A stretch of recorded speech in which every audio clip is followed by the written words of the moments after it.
presentation of Fox Sports. We are Fox Sports. We are Kansas City.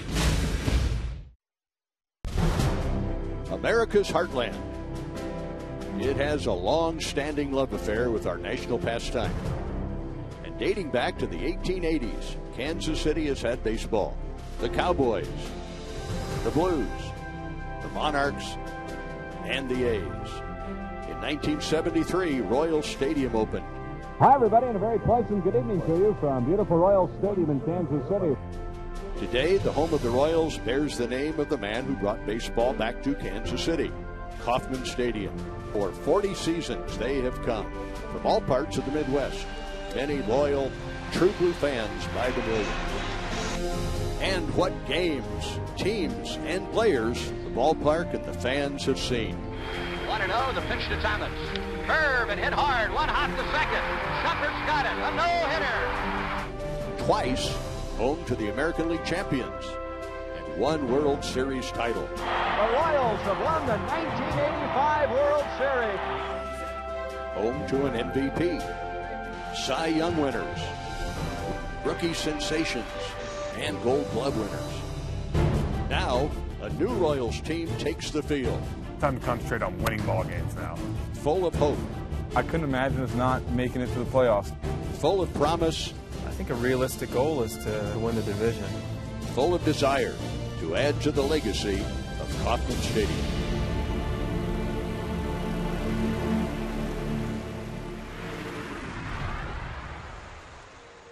'40th birthday of Kauffman Stadium, and boy, we couldn't ask for a better day.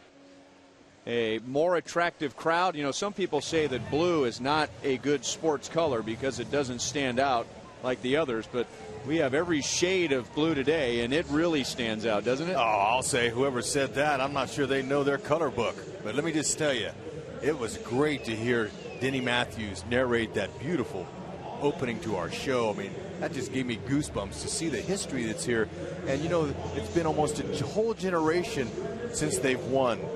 And look, this is a promising season for sure. If you look at the talent they have and that they've assembled over the years now, they're all starting to mature, and this could be a very special 40th season for the K here. And the Royals still have some awards to pass out. Actually, they're not Royals awards, they're Major League Baseball awards. And last year, Billy Butler was the Silver Slugger winner as the DH of the year in the American League. And who better to present him with the hardware for that than Hall of Famer George Brett. Yesterday, we almost were begging Billy to hit that home run the first time. And then the climax was kind of put on hold for a little bit. As Billy Butler explained, wow, I'm slow, but I'm not a 2-minute and 35-second slow. That's how long it took for them to decide whether that was a homer or not. But Billy graciously ran around that bag and brought that fourth run home that ended up being a good one. And boy, they love him here in Kansas City. We've known that, but the baseball world discovered that when he was introduced on that same first base line during the All-Star game last summer, and he's gotten two huge ovations today when he was introduced and then when he was presented with the Silver Slugger Award. And then, of course, left fielder Alex Gordon winning his second straight Gold Glove. Yeah, and you know what? It's really special, the opening day, that you can acknowledge the greatness that these guys attained over last season. You know, this is when you really present the awards. But to see, as far as Gold Glovers go, the future, it looks bright. There could be many more infielders around that infield wearing Gold Gloves. Perez, Osborne, Moustakas, Escobar, it's all possible in the future. But this guy right here, he's a leader on this team, and he works hard, and he is a talented, very talented athlete. And again, they're all of his teammates on the top step. He is as respected as anybody in the clubhouse. In his first 2 full seasons at a new position, he's won a Gold Glove. And the fans give him a standing ovation, as they did for Billy Butler.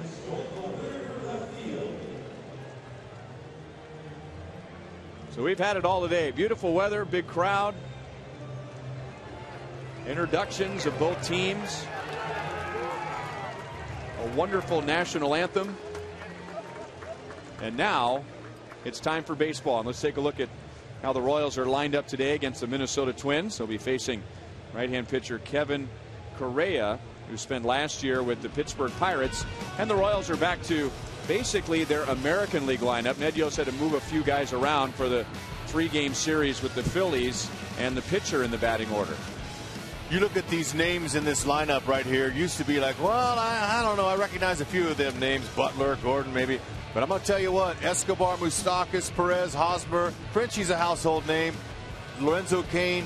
All of them, by the time this season's over, I got to believe are going to be household names. Francoeur 7th, Cain 8th in this lineup. And there's Ron Gardenhire, who has won 6 division titles in his first 11 years as manager of the Minnesota Twins.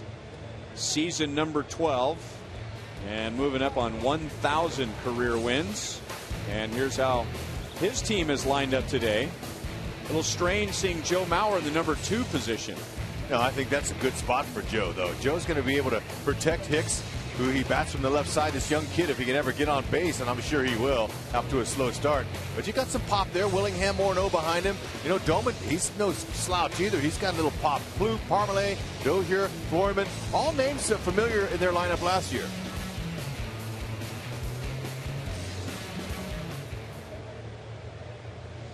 Getting ready for the Royals to take the field, and even though it has been downplayed by most of the players and the coaches and the front office, try not to put too much pressure on this homestand.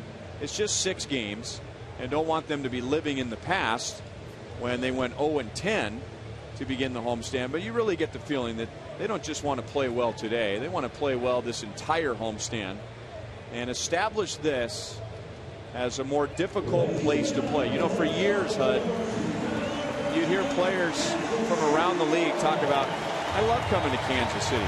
I love going to Kauffman Stadium. It's a beautiful ballpark. And then here's the kind of the backhanded compliment. It's a very comfortable place to play. That's going to change, and it already has. It's going to get to where players are going to say, well, we love their city, but we don't like going to their ballpark because we get beat on. And that's exactly what Dayton Moore and Ned Yost want the opponents to be saying here. They're exchanging the lineups. Chino Katahia, Royals bench coach.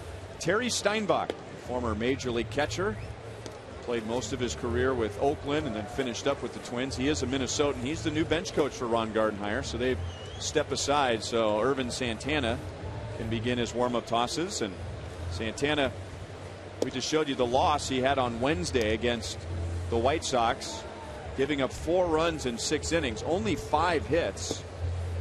But 3 of those hits were home runs, and 2 were on first pitch fastballs. So we'll see if there's any kind of an adjustment today, although the ball is probably not going to fly out of here like it does at U.S. Cellular Field in Chicago, even on a cold day.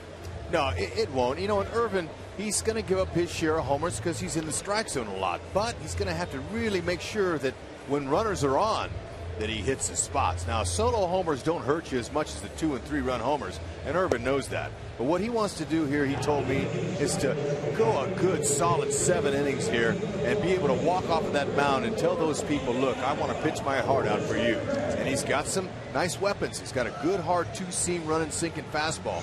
And he'll reach 93, maybe 94 at times, but maybe he's good around 90, 93, anywhere in that area. Little slider, change up. He's also got a nice big curve when he wants to. But defending behind him are some guys that really know how to leather it out. Hosmer, the first baseman, this guy here is really good. Future Goldie with him. Moustakas, Escobar, Perez, these are all guys that could be, along with Gordon, in the Gold Glove department. And through the first 6 games, they've been air-free. And before we get started, let's go out to right field and welcome in Joel Goldberg. Well, Ryan, no surprise, it is packed out here with fans. April 10th, 1973, the first ever game here at Kauffman Stadium. There were 39,464 fans who saw Paul Splittorff throw out the first pitch in that game. He got the win. Freddie Patek had a hit, had a stolen base. He was here today. 40 years later, almost 40 years to the day, a new generation of fans, and some that might have been there that day, on hand, 40,000 plus to see the beginning of the 2013 home season. Guys? All right, Joel, and a new generation of fans with a new generation of expectations for this team. And as far as expectations go, the Twins have big expectations for Aaron Hicks, their new center fielder and leadoff man, and Irvin Santana misses a little bit high for ball one. The Twins during the offseason didn't trade away one center fielder. They traded away two center fielders. And we just saw one in Philadelphia, Ben Revere. They also traded another center fielder to the National League East. Denard Span is with Washington. So Aaron Hicks, who had never played in the big leagues before a week ago, is going up against Darren Mastroianni, and Hicks won the job. Former first-round pick. Fouled it off of his ankle and down on the ground. Yeah, that's not what you want, because that hurts, especially to a speedy guy. So you foul a ball off your foot or your ankle like he did just there, that's going to hurt. Now, he does have a shin guard right there, okay, but it missed the shin guard and it hit him on the back of the heel. Shin guards are nice, but they don't cover everything. So he'll take a little bit of time because that rock hurts, and get himself together. However, this kid here, you know, he comes with high praise. I mean, not only was he #1 pick, you know, 13th pick in the overall 08 draft, but they say he's one of the finest outfield pitching prospects to ever come along since Darryl Strawberry out of Los Angeles area. That's pretty high praise. Mm-hmm. Yeah, he had the arm to be drafted as a pitcher, but Minnesota saw him as a position player, and he's been their top prospect ever since he was drafted, and now he's in the big leagues with a sore foot, and he missed a slider from Santana.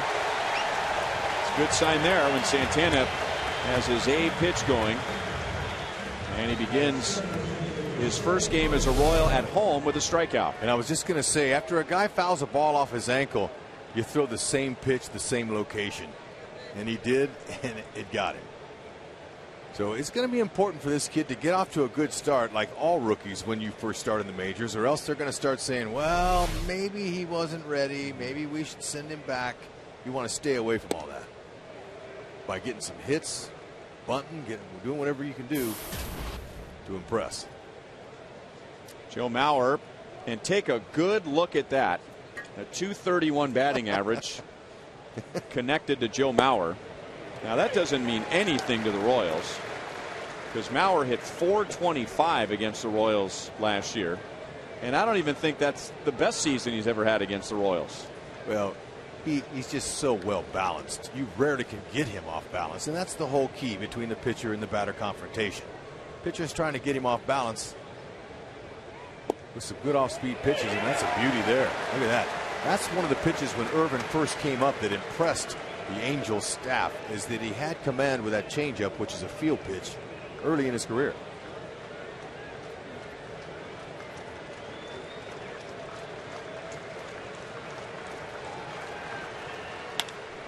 And he goes the other way. So good with 2 strikes.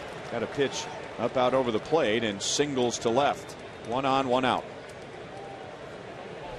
Okay, Salvador wanted that pitch down and in, and there it was. He missed it up and away, and Mauer, total control. Look at him. He barely even strides. He might stride just maybe an inch or two. He keeps his balance very well.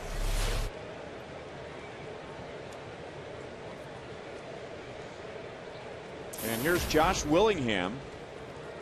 And Minnesota last year celebrated their 3rd year at Target Field, and it very quickly earned the reputation of being a pitcher's ballpark.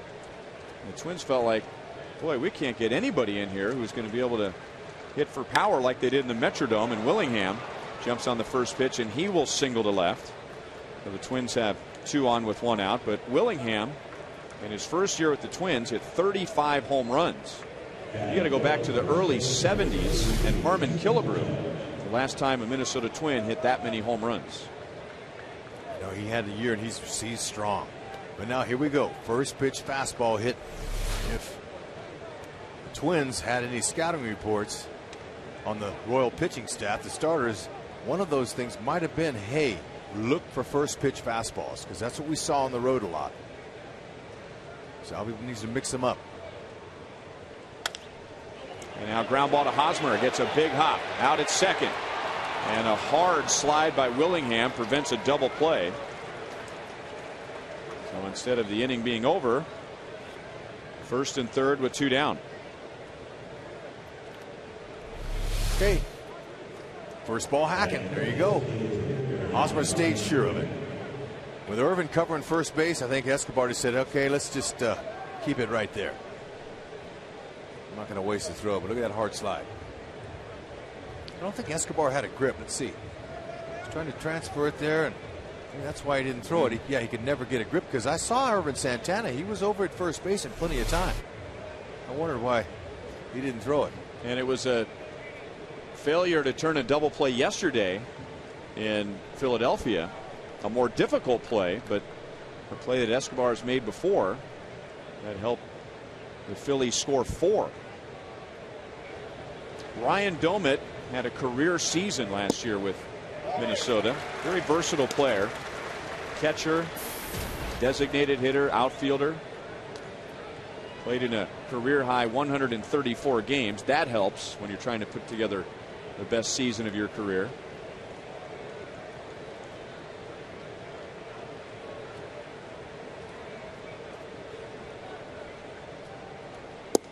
Good slider. Domit swung right over the top of it. No balls, 2 strikes. You know, Domit, after the first month of last year's season, Minnesota, they liked what they saw in him, and they gave him a 2-year deal after the first month. You rarely see that. Sometimes you recognize a good fit right away. Blocked by Perez. That holds Morneau at first. As Santana tried to put a little extra spin on that slider. 1-2. It's exactly what Salvi wanted. He was calling for it. He was pounding his glove down on the ground, saying, "Hey, give it to me down here."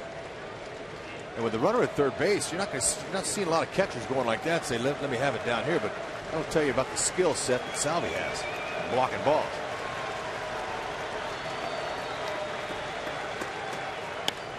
And a fastball up is lined to left, and Alex will have to play it on a bounce. So it's been 2 fastballs up with the count 1 ball, 2 strikes. That's hurt Santana in this inning. And Minnesota takes a 1-0 lead. You miss up in the zone. And you've heard it before, but by golly, it's just the truth. If you're up in the zone with anything, hitters are hungry, especially with runners in scoring position. They're going to be hacking and put it in play. Sometimes they get unlucky and they line one right at the guy, but Domit took just enough off to drop in there for the first run. And now Trevor Plouffe, who hit 24 home runs for Minnesota last year. The Twins and the Royals tied for the fewest home runs in the league last year, but Plouffe has some power. Didn't drive in a whole lot of runs. And hit 24, 6 of those against the Royals.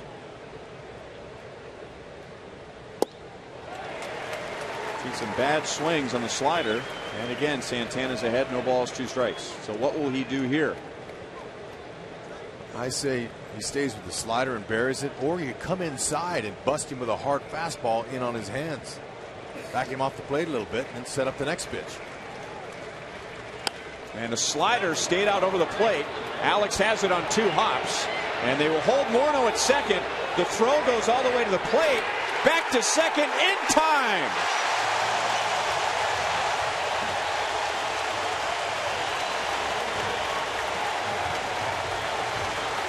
And because of the Royals defense, with 4 hits in the first inning, Minnesota scores just 1 run.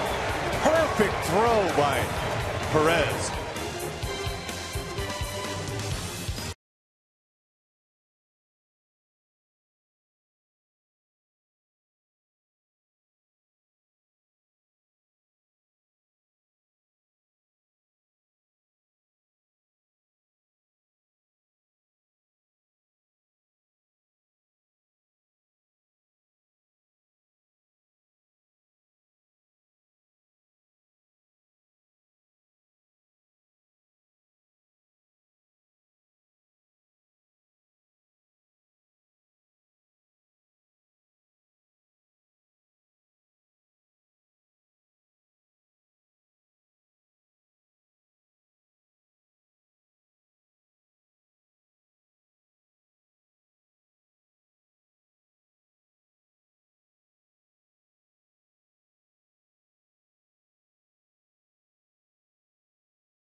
Let me tell you something. That offense we're seeing, that was just fresh off the road trip to Philadelphia. The Royals' bats ignited. Maybe, just maybe, the fans will get a side of that today against the pitcher Kevin Correa. So Santana gives up one, but look at it this way. It's 3 fewer runs than the first inning yesterday and 6 fewer runs than the first inning at the home opener last year. So we're moving in the right direction. We are, although it easily could have been a 4-run inning. Alex first pitch swinging, and Brian Dozier, who's playing at second base, throws him out. Alex was hitting right at 400 before that pitch from Kevin Correa. 7 innings, 2 earned runs in a no decision against Detroit on Wednesday. Minnesota ended up winning that game. Hey, Correa, you know what? He did a great job in that opener. Of course, it was about 32 degrees, and he was jamming guys inside. He's a smart veteran pitcher. He knew what to throw on a cold day. But by golly, that's the reason they put him up there in that number 2 spot, hoping he pitches like a number 2. He's got a low 90s sinking fastball. Okay, he's got a little 2-seamer, you know, a hard slider and a nice changeup. So they'll use that changeup against lefties more, but he's not overpowering. And now Escobar chops it to the middle. Florimon throws low, and Morneau is tested early and digs it out of the dirt. 3 pitches and 2 outs. Here's the Minnesota Twins defensively today. Okay, you're seeing a new Florimon. Florimon was not an everyday player last year, but he earned that job this year. Dozier, you see those guys up the middle there? They're very adequate as far as turning 2. Joe Mauer, happy to be that catcher again, staying away from all them concussions and everything. However, on this last trip that they had, he got hit in the head twice on foul tips. It really kind of staggered him a little. So they're going to keep an eye on Mauer and make sure that he's fresh every day. So they might have to rest him some. And a strike over the outside to Billy, who had a career day yesterday, to say the least. 6 RBIs in 2 innings and 7 overall to tie the Royals record, and his first major league grand slam.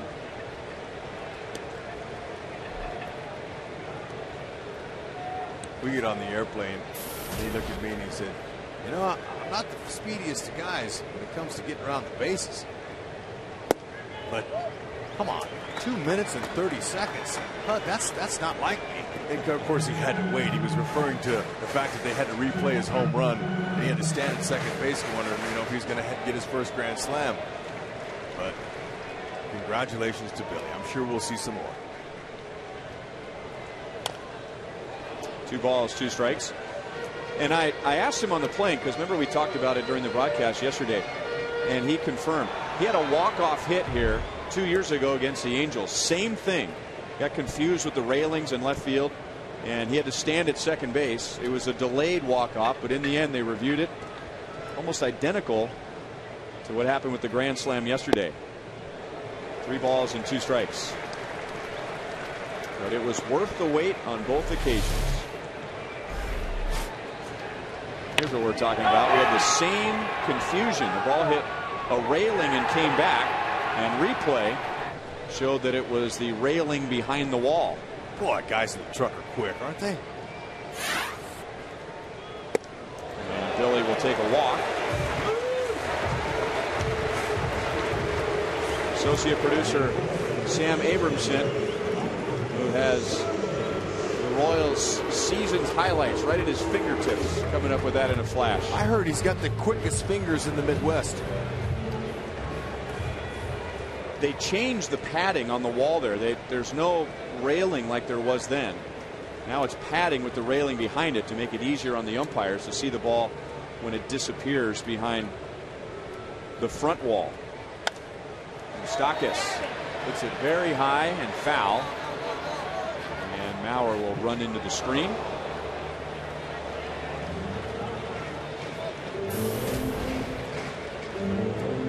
Moustakas back to the number 4 spot where he began the year in Chicago. Was out of the lineup for 1 game during the Philadelphia series. And the Royals were facing lefty Cole Hamels.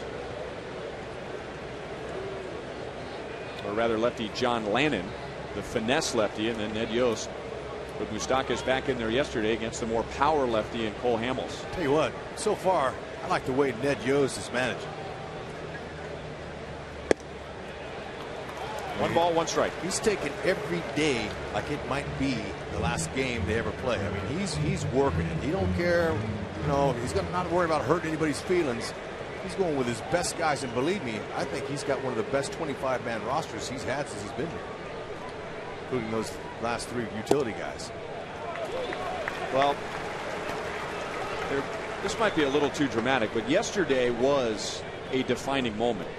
There was no thinking about down the road. There was no thinking about experience and growth and all that. Ned Yost tried to win that game yesterday.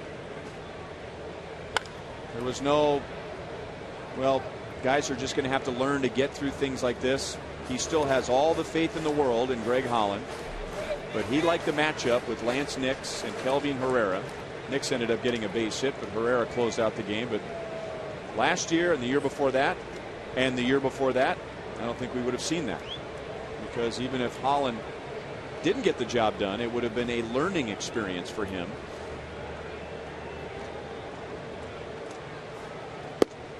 And Moustakas takes a count to 3 balls and 2 strikes. Getting Correa, he gestured after that pitch. He wasn't happy with himself. That's maybe one thing that the Royals hitters will be watching. Any sign of emotion. Oh, he didn't like that. Good. I'm going to get him here. So Correa most likely will not serve him up one down the middle. He's going to try to be crafty. Let's see what Mauer calls. Maybe a changeup. Billy runs, and Moustakas hits it to center field, and Hicks glides back to make the play, and that's the inning. So at the end of 1, Minnesota has a 1-0 lead.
Dr. Charles Wheeler, a Kansas City native, several years of public service, including 2 terms as the mayor of Kansas City, Missouri.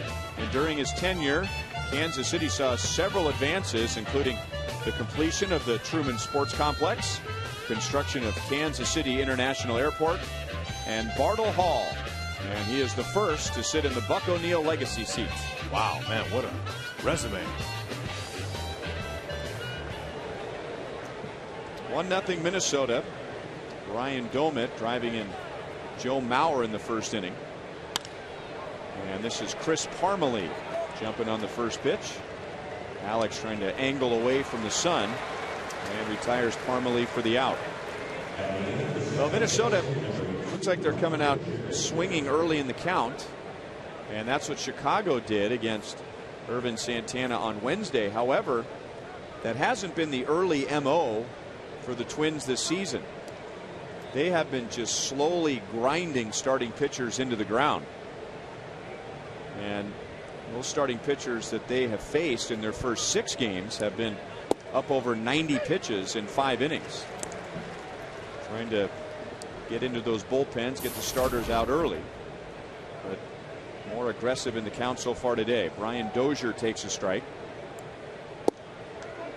Last year there was a lot of talk about Brian Dozier being the long-term solution at shortstop for Minnesota, but he is playing at second base now with Florimon at short. Now they moved him over. He's not the first guy to get moved over from shortstop to second. So there's Irvin. Irvin's going to have to, make sure that he tries to execute his pitches down in the zone. He was leaving a few of them up to a first ball, fastball hitting team like the Twins today. Struck him out with a slider, and that's 2 for Santana. Irvin struck out 8 White Sox hitters on Wednesday. Okay, that first inning, after we watched his slider here, that first inning could have been a lot uglier if it wasn't for his great young catcher in Salvador Perez. As you see Santana execute that pitch. But the way Salvador ended that inning, how that throw was an overthrow, he picked it and threw that runner out that was overrun in second base. That's a huge lift for Irvin and the team. So I'm going to say Irvin retires these guys 1, 2, 3. The momentum's still on the Royals side after that great play. Florimon faces him for the first time. 1 ball, 1 strike. And even though this is Irvin's 9th major league season, it's a new team. You can understand if he's a bit fired up to pitch in the home opener. And when pitchers are fired up, oftentimes the fastball is up. Thinking about a bunt. Pitch was very close. 2 balls and 1 strike. It's an emotional game, but not between the lines, especially between the pitcher and the batter. Those two have to be able to contain their emotions and focus. For obvious reasons for the hitter, he only has about 10 seconds, maybe 8, that he can stand in that box and focus on that pitch until he's got to step out. Pitchers got to remain under control, knowing that your body language is sending a message to the opponents.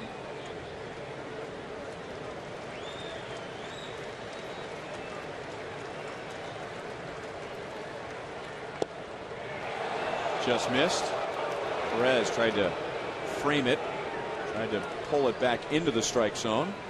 Field and Colbreth is the home plate umpire. He's the crew chief. So 3-2 with 2 out.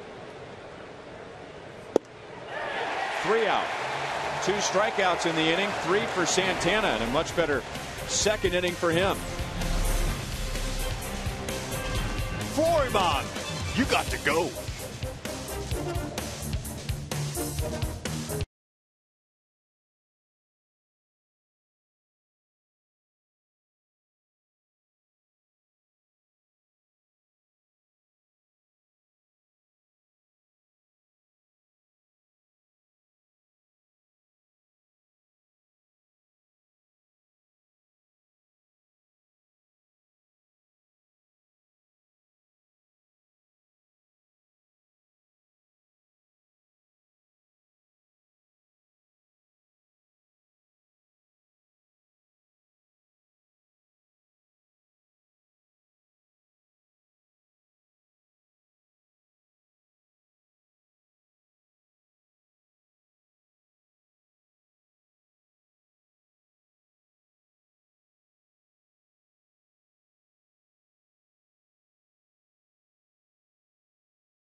Now by the pride of Belton, Missouri, Tate Stevens sung the national anthem here. A great job with that, winner of the X Factor show. And I know you got a lot going on, but what did it mean here today to be singing in front of 40,000 Kansas City Royals fans? It meant a lot. This is a huge honor for me and my family to be here. We've been to the park several times growing up watching Royals baseball, so this is a huge honor for me, and it's just a lot of fun. Do you get any nerves for that? I know you're an entertainer, but this is a big crowd. Oh yeah, I mean it's the hardest song to sing because everyone knows it and everybody likes critiquing you on it. So yeah, definitely. The people didn't bother me. It was just I didn't want to suck. So well, you did well, so that's good news. And the final thing for you, as we see Salvador Perez with the Royals' first hit of the game, is you've developed a little bit of a friendship now with Billy Butler, and he came out to your song tonight. Yeah, that was huge. Oh my gosh! As soon as he walked out, I heard it, and I was like, "Oh, this is so cool, man!" Yeah, it's very cool. Billy reached out, and hopefully this relationship grows, and we'll continue to come out and do cool things like this. All right. Well, we hope to see you out here again. Congratulations on all the success and looking good in all the Royals gear. Oh, thank you so much. All right. That is Tate Stevens. Did a great job with the national anthem. Ryan Rex, back to you. All right, thanks, Joel. Thank you for doing that. Ball one to Eric Hosmer.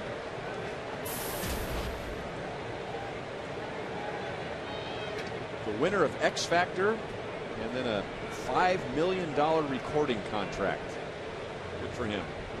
That ball gets away from Maurer. You don't see that happen very often. Yeah, two of the game's best as far as receiving in the league, and Perez is up to second base on a pass ball. 2-0 on Hosmer. Hey, it looked like Maurer's own glove got in his eyesight there. He just missed it. I don't think that's anything else but a miss. And I don't think he crossed him up as far as missing a sign or anything. It happens.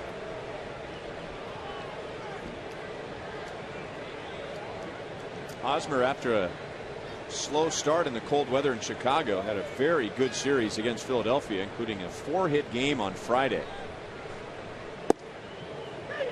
2-1. Being selective. New hitting coaches Andre David and Jack Maloof are happy what they're seeing with him as far as taking pitches, and he's really been talking about his front foot, and it's been very quiet. He's not charging it forward, and it's keeping his weight back. 2-2.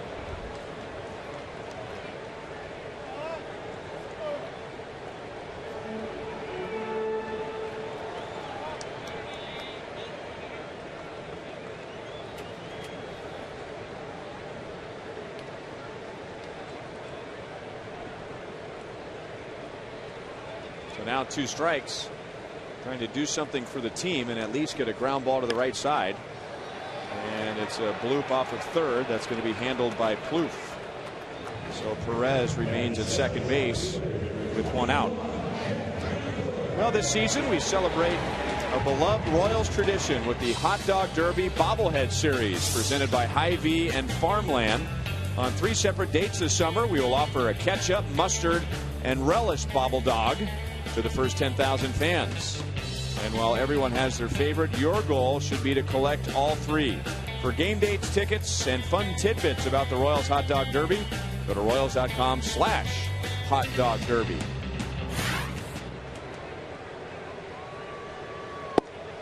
Outside, ball 1 to Jeff Francoeur. Seems like we've been saying this every single day for a week, but it's true again today. Very little experience for Royals hitters against the starting pitcher. Jeff Francoeur has the most experience, with Correa being a National League pitcher exclusively before this year. There's a line drive dropped by Florimon. There's a break for the Royals. Don't think the Twins would have turned a double play if Florimon hung on. Perez was going to get back, but instead of an out, the Royals have another base runner. Now, whether that was a hit or an error, what they rule it, still my ball was stepped on, man. It was tattered and battered. But this is big leagues, man. You got to make that play. It's right at it. Maybe it had a little knuckleball to it. We'll see if the official score is kind to him.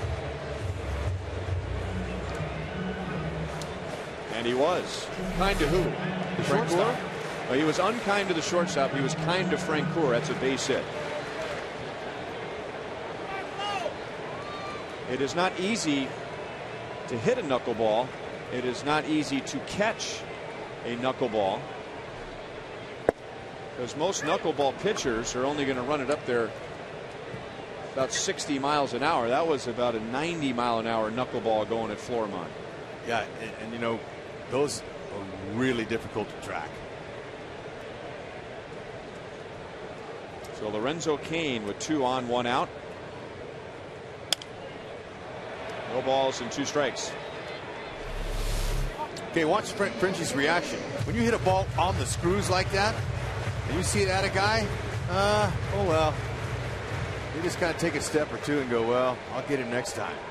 So he's already starting his track back to the dugout. He goes, wait a minute. I got a knock. That was in slow motion, by the way. Kept waiting for it to evolve. Yeah. Just inside to Cain. So Correa had him set up.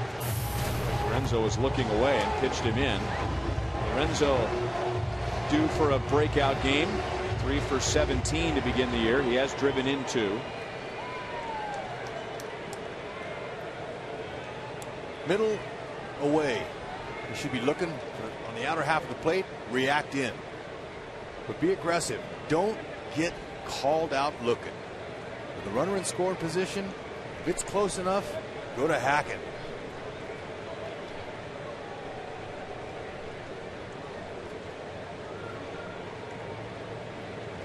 Don't let that umpire call you out.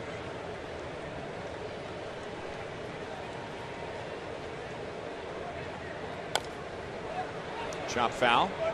Still 1 and 2. When you fall behind that pitcher, he's gonna give you all of his slop. You know, he's gonna try to execute his pitches. And, you know, you have to be a little bit more lighter with the bat and quicker with your swing. Wait a little longer, just kind of put it in play. However, pitchers are known to make mistakes. They're not always on their spots, and when they are, you don't hit it.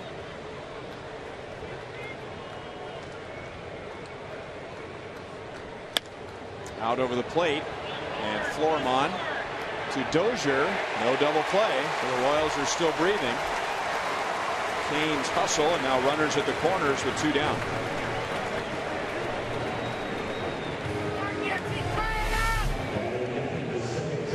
It's like he jammed himself. That ball was out of the middle of the plate. You jam yourself, and sometimes your swing gets a little long. Look at Frenchie trying to get a piece of it. That's how you play, and that's how you hustle down the line. Little forward lean, hit the front part of the base. You young ball players, you see where his foot touched the base? Right there in the front. Get there quicker. Don't step on top of the base or behind the base, right there in front. I can think of some older base runners that could use that lesson. Yeah, sometimes, you know, they don't take a big approach to, or a big thought on where am I going to touch the base, but if you're a guy that's a good runner and you have a chance to get base hits, touch that front part. Chris Getz 6 hits, half of those for extra bases. So he has hardly been light hitting Chris Getz in the first week of the season. And he has 4 RBIs. Chance to tie the game here with a base hit with Perez at third. And with Cain's speed at first, if Getz could hit a line or a gap, Royals could take the lead. He's ahead in the count, 2 balls and no strikes. 2-1, and you figure Correa's not going to mess around with him too much with Alex Gordon on deck.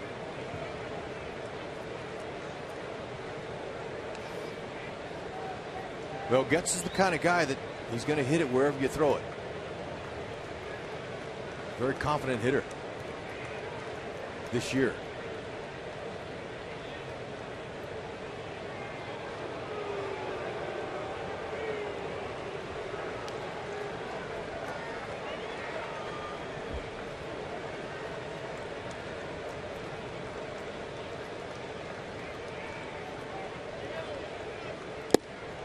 And a fastball swung on and missed. 2 balls, 2 strikes.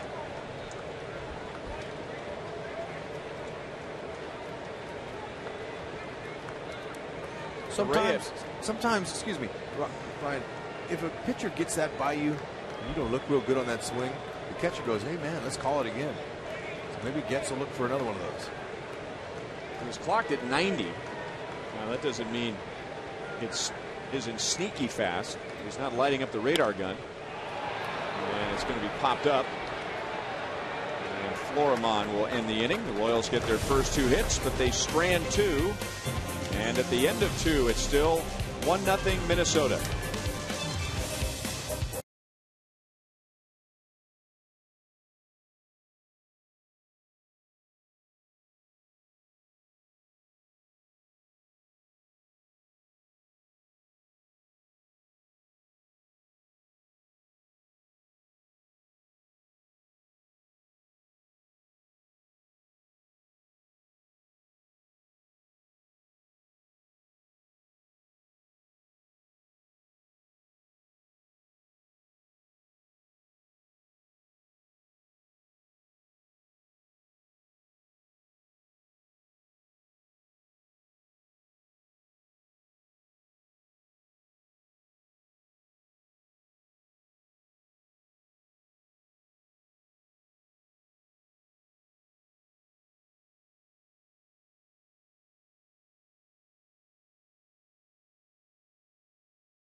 There you got it.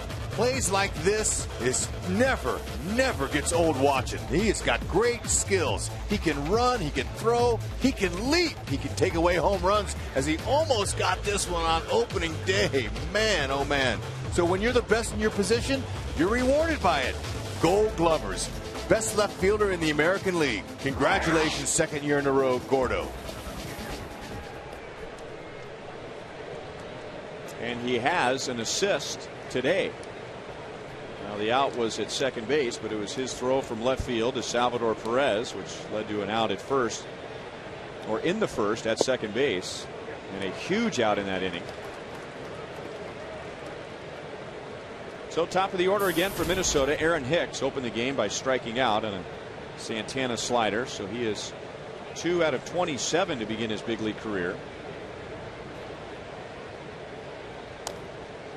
And down in the count, no balls and 2 strikes.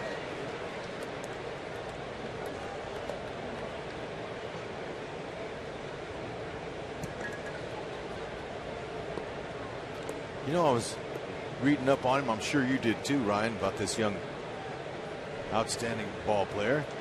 They said he's a scratch golfer. See that? And that's hit well to right field. There is a crosswind right now from right to left, and that went up into that wind. And now Santana has retired the last 4 after giving up a run, 4 hits in the first inning. There's a classic Carlos Santana song. And you know, his teammates call him Magic after Irvin, but I didn't realize that Louis Tiant was going to be here. Did you see Louis here? And that he's a Royals fan. Love that.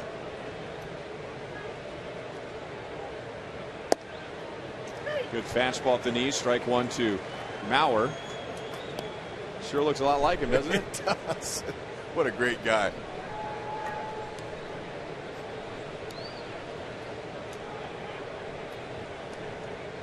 Mauer was down 1-2 in the first inning and got a fastball up and single to left. And fielding Colbreth is going to say that is just below the strike zone. 1 ball, 1 strike. times you have a reputation like Maurer, you get borderline calls. They go your way, not the pitcher's. Cracked his bat, and Hosmer fielding in front of Getz gives Santana a good feed. 2 down. Hosmer, he loves that play. Last year, I would see him range all the way over there. The second baseman's right there, and on a couple instances, the pitcher had a hard time getting over there. When really, I thought Hosmer would just know where his second baseman was and communicate with him, and just go back to first base and let the guy field it. See, Getz had that easy with no problem. But Hosmer is so good at that. He's got such great range that he wants to play. He wants to go get that ball. Just come with some time playing with Getz.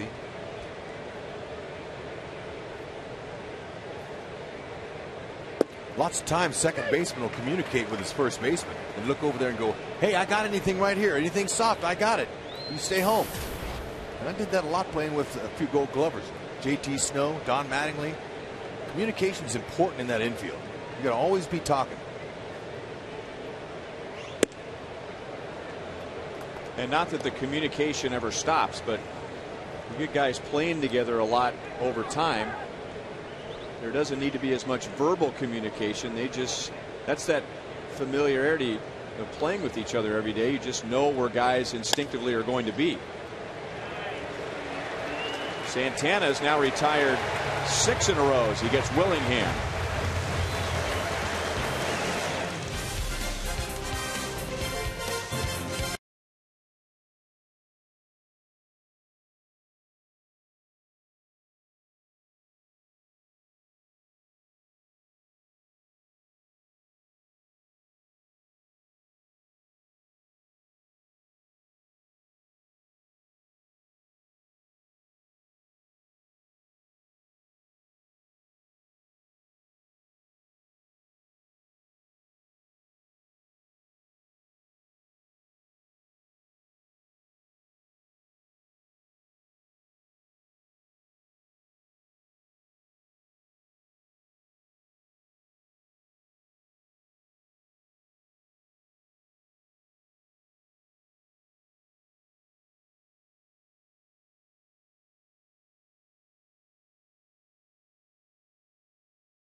Every Wednesday is Ink Student Night and Local Music Showcase. Just show your valid student ID at the box office to get a $7 ticket.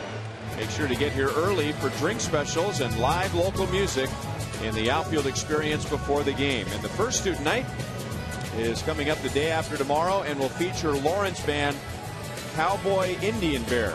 Go to Royals.com/student night for tickets.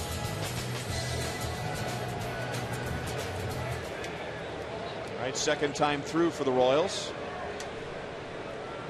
Got 3 base runners through their first turn against Correa. A walk and 2 singles. Alex swung at Correa's first pitch today and grounded out sharply to second base. Alex has hit in the last 5 games for the Royals. And ahead in the count, 2 balls and no strikes. Okay, what the Royals hitters saw and what we saw was a fastball that's not overpowering. He's got a good little changeup that he throws that fades away from lefties, and a little bit of breaking ball. Went off speed on 2-0. He is 32 years old. Kevin Correa out of the Giants organization, and he's pitched in the big leagues with the Giants. He pitched here in 08 with San Francisco and lost. He's also pitched in the big leagues with San Diego and Pittsburgh. Bobbled by Morneau, but still plenty of time for the out. And Alex is 0 for 2. And pretty much been about a 500 pitcher in his career. 60 and 65. The thing that the Twins really like about him is that he's only been to the disabled list twice. He first got to the big leagues in 03, only been to the DL twice, and neither one of those injuries had anything to do with his arm.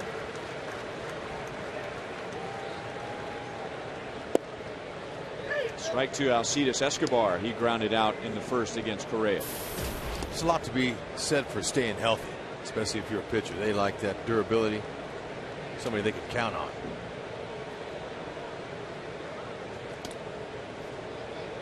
One and one. How about that dig by Mauer? Doesn't mean a whole lot with nobody on base. Yeah, but how easy he made that look. Yeah. A breaking ball in the dirt and a little casual backhand stab.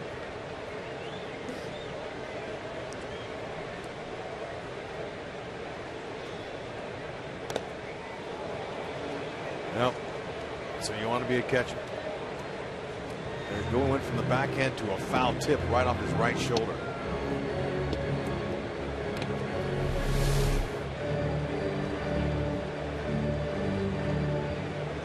When Mauer won his first batting title, it was the first time since the 40s that a catcher had won a batting title.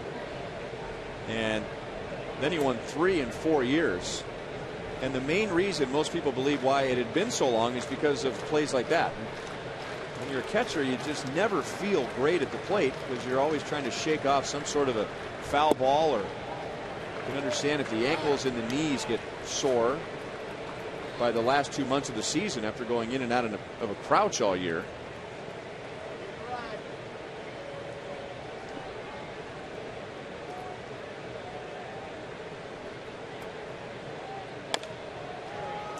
And another ground ball to short.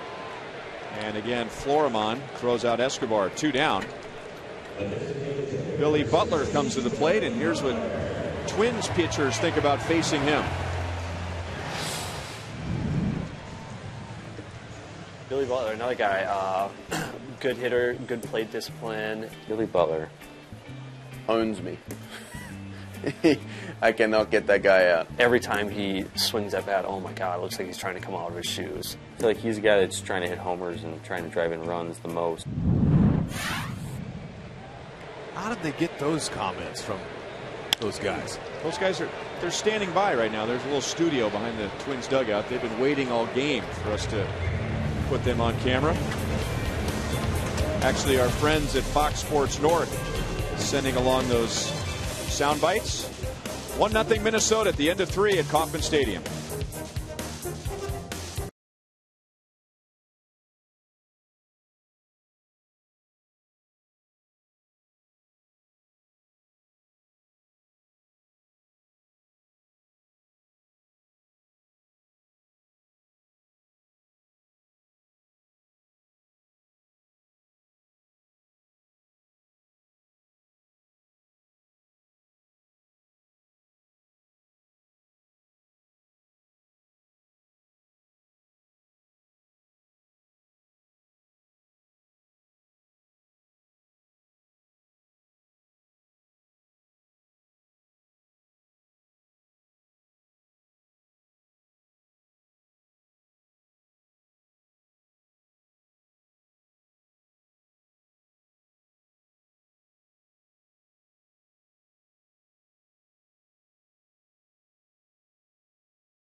here for Sprint Unlimited Answers. What question do you want answered? A, what's your favorite opening day memory at the K? B, how many days a week does Yost plan to play Salvador Perez?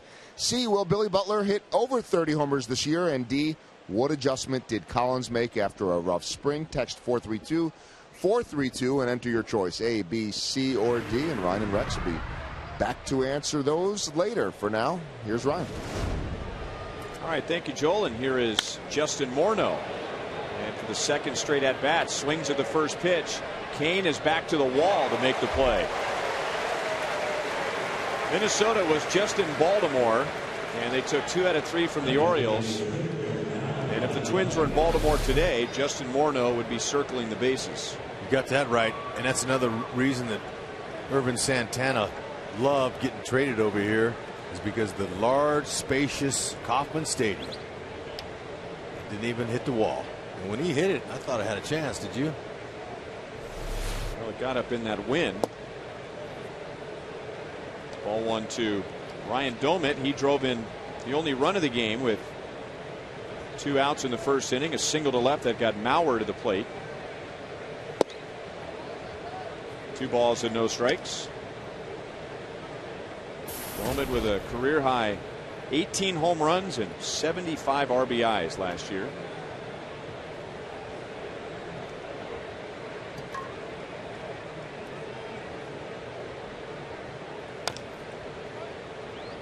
Two and one.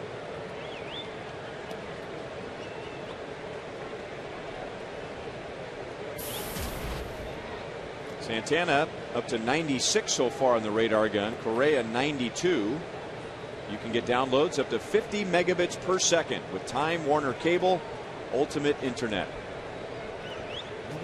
That's a high mark for Irvin for velocity. He might touch 94, 95, but he'll take that 96. He's better around 91, 92 with his hard sinker. Well, remember when we were in Chicago the day he was pitching, we thought the radar gun was slow. With Santana going up against Jake Peavy. That pitch was nowhere near being a strike, but when Santana delivered it, Domit was convinced it was a fastball. So 2 down, and now Santana's retired 8 in a row, and that's his 4th strikeout. That's because it came out of Irvin's hand right about knee high, and it looked like he was going to stay on that plane, but with that little extra spin on it, it fooled him. Domit. Nice pitch. And now Trevor Plouffe, he singled to left. First time up in the first inning, which resulted in a very good defensive play by the Royals. Alex Gordon throwing to the plate. The runner held at third, Justin Morneau. But Domit rounded second and assumed, so Moustakas makes a nice play. He assumed that Morneau would score, and he got caught at second base, rounding the bag. 9 in a row knocked down by Irvin Santana. Minnesota leads 1-0.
Here today, tomorrow, and Wednesday. And then the Blue Jays are here over the weekend. And we hope you bring the kids out to the game on Sunday. It's the first Family Fun Day Sunday. They'll enjoy face painters, balloon artists, kids entertainment by Radio Disney's Road Crew, and much more. Sundays at the ballpark is your family destination. Go to Royals.com/Sunday for tickets. And a breaking ball for a strike to Mike Moustakas.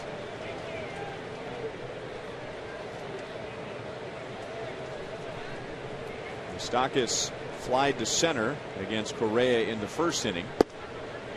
And Correa has done an excellent job of keeping the ball down, which every pitcher tries to do.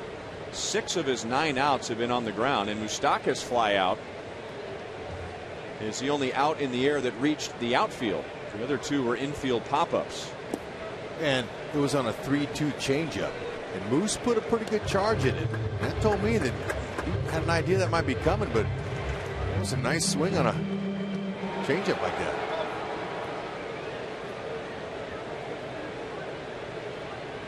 Correa's doing a good job of mixing his pitches and keeping them off balance. That's hit hard. Great play by Morneau at first. The former hockey goalie from Canada, and that was very much a hockey goalie-like save on the right side. Can't hit a ball any better either. What a pick. Okay, look at him. He's in ready position. And that ball crossed the plate. He was bouncing on his toes, ready to get a reaction either way. And that's what you do when you're a hot corner guy, first or third, or any one of the second or shortstop positions. On the infield, you've got to be on your toes and ready to move. 0-1 on Salvador Perez. He got the Royals' first hit leading off the second inning and advanced to third in the inning, but the Royals didn't get him home. And another base hit for Sal. He was 0 for his last 10 coming into today, and now he's 2 for 2.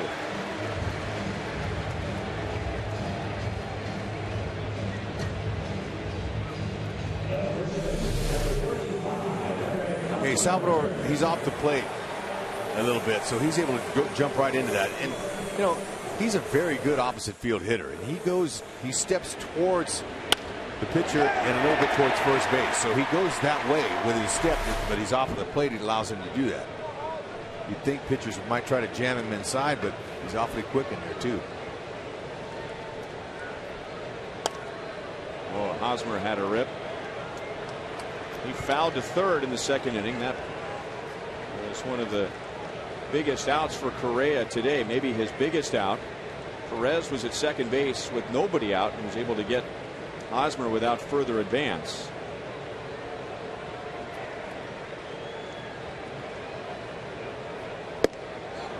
Went around, which was out of the strike zone. No balls and 2 strikes. Hosmer last year hit .328 against Minnesota, so it was a down year overall for Eric, but it was not a down season against the Twins. They had difficulty getting him out. 1-2. So Correa, the veteran pitcher, you got him to check his swing on that last one. He went right back with the same pitch to see if he could get him out of there again. When you're ahead, you got a few pitches to toy with the hitter.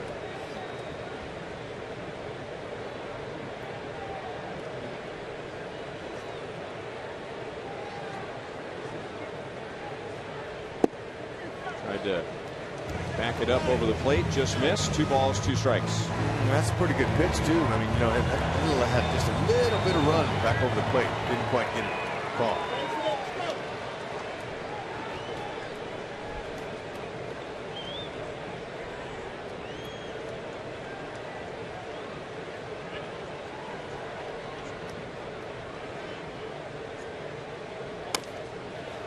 And that's chopped out to Dozier. And Minnesota turns a double play. So we've played 4. Good pitching so far. Minnesota leads 1-0.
came in the top of the first inning, and so now we've had 7 consecutive scoreless half innings. Urban Santana going up against Kevin Correa. Let's talk pitching. Royals Hall of Famer Jeff Montgomery is here.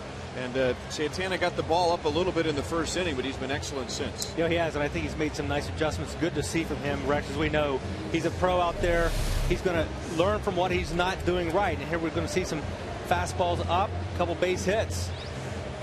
Big key for him, make some adjustments. I especially like the fact he's using his signature pitches, slider. He's finishing pitches off the plate, and they're not finishing in the zone. They're finishing down, below the strike zone, or out of the strike zone away, and that's going to be a key for him. What I'm noticing too, Monty, he's starting that out about knee high, and the Twins aren't able to lay off of it. It ends up in the dirt.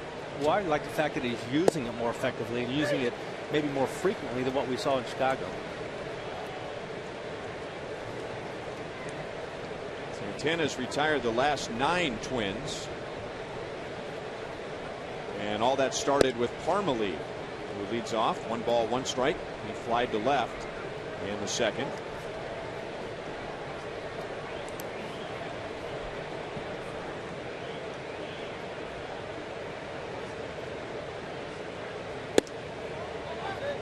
Two and 1. Monty, what was that like? I mean, you've been here opening day in uniform a lot, but now being an ex-Royal, and along with all the alumni, and when you were introduced, you got a nice ovation here. How'd that feel, Monty? It always feels great, Rex, to come back and have a chance to see these fans, whether we're sitting here in the broadcast booth, especially down on the field. I felt a little bit honored because I got to stand next to George Brett, so that was pretty special for me. Wow, Monty, you know, you look like you could still throw a couple pitches now. good condition. Couldn't get anybody out of Rex. That's a problem. 3-2 on Parmalee. And I think there's about 25 former Royals that were here. A large number. That's great to see. We have about 40 former coaches, managers, players, trainers that still reside in Kansas City. So we've got a nice group of alums. Parmalee has a leadoff base hit. And that's the Twins' first hit since the first inning. Time for AT Trivia. Which pitcher holds the Royals record for the most opening day wins at home?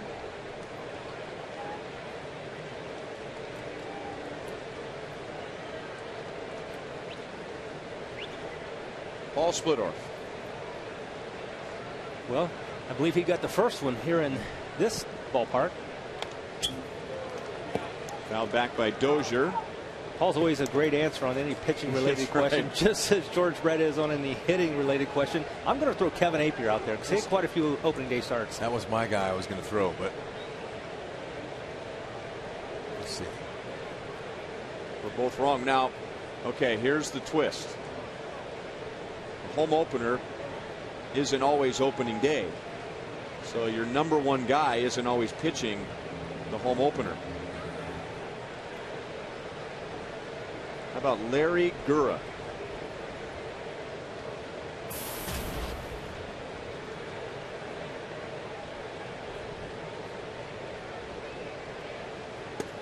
Very high. 1 ball, 1 strike.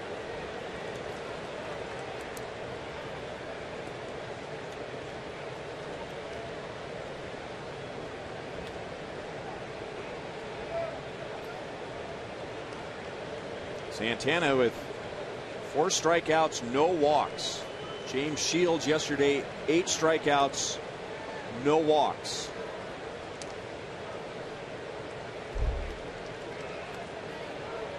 And that goes back to spring training. And the top 4 starters, the guys that we knew that were going to be in the starting rotation, we didn't learn about Mendoza till the very end. But they made it very clear that the walks, at least from that group, were going to dramatically decrease. The Royals were 12th in the league in walks last year, and I've always felt if you want to improve your overall ERA, that's a good category to start with. Plus, you've got a pretty good defense to work with, so throw strikes, let them do their job, develop confidence in just keeping the ball down, maybe not being too fine, not trying to work the in and outside corner, just pitch down on the strike zone. You'll get a lot of outs with this infield.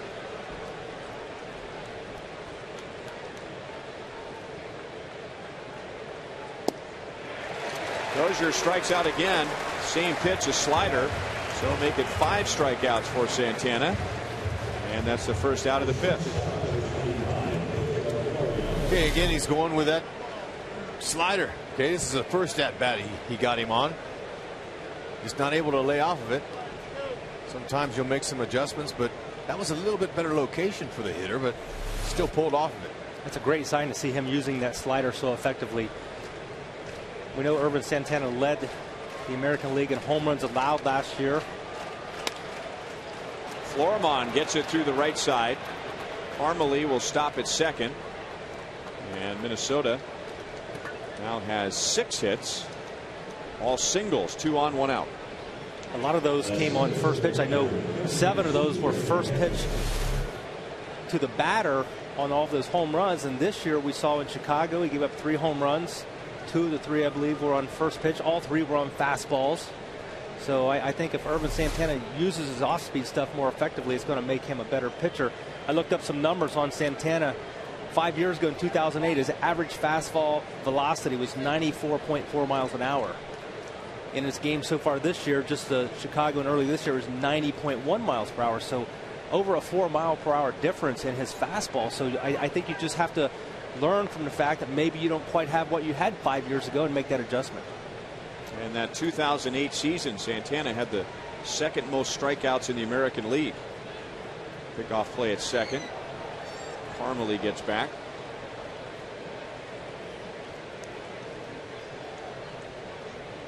And now Aaron Hicks, who was struck out and flied to right in just 2 out of 28 to begin his big league career. His 2 hits, however, have been big hits for Minnesota. They have come late in the game. And those 2 hits have produced 3 runs. And he takes a big swing and missed. 0-1. Hey, let's not forget about that pitch there. That's a nice one to have in your back pocket. That good straight changeup. And it's actually not a real straight changeup, but it does the job, as you can see on that last swing and miss. And even if you have a quality fastball and a quality breaking ball, Rex, that changeup is certainly an equalizer because it expands his other pitches and it makes his other pitches even that much better. 1-1.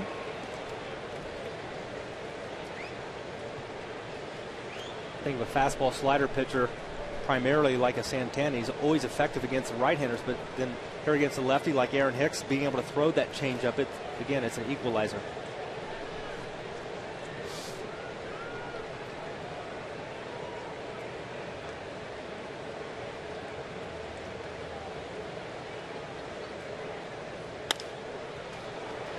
In the air to left center field. Runners are halfway as Alex makes the play. 2 down.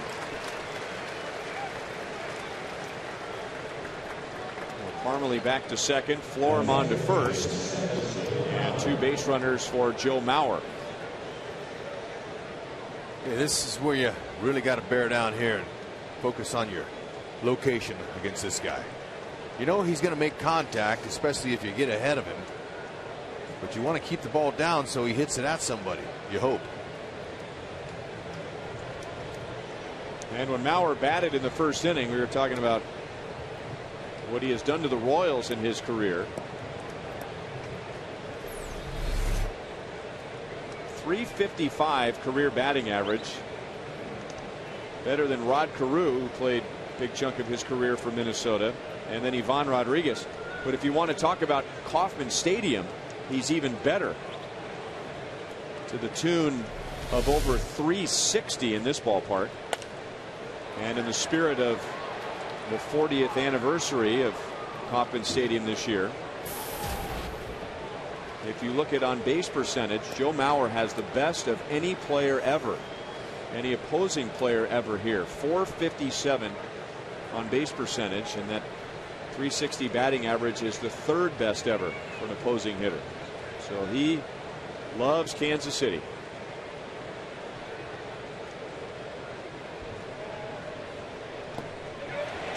That doesn't happen very often to get him to take an abbreviated swing at a pitch in the dirt.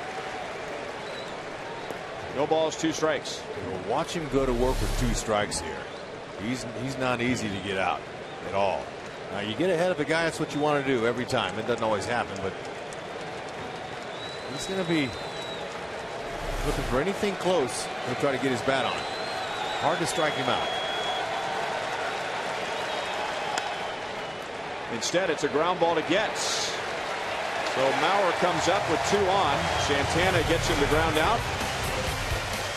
And Minnesota strands 2 in the 5th inning.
Royals baseball is brought to you by Panera Bread. Try pasta the Panera way. Live consciously, eat deliciously. And by Ford. See the new F-150 at your Midwest Ford dealer today.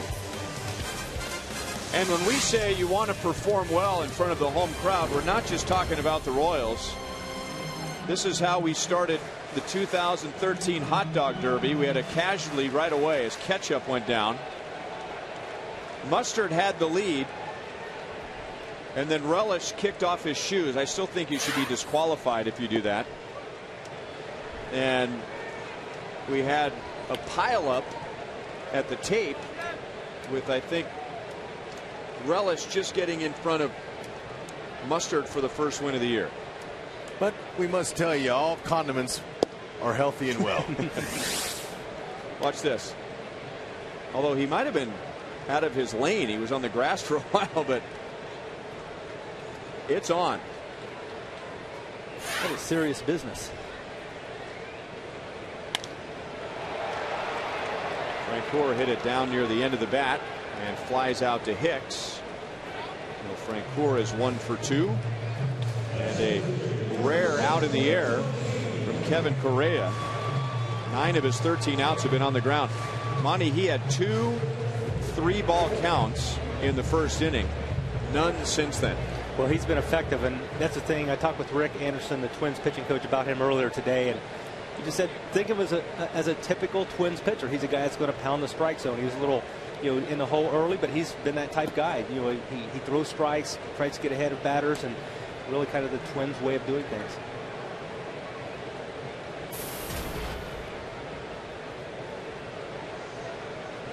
Lorenzo reached on a force out first time up.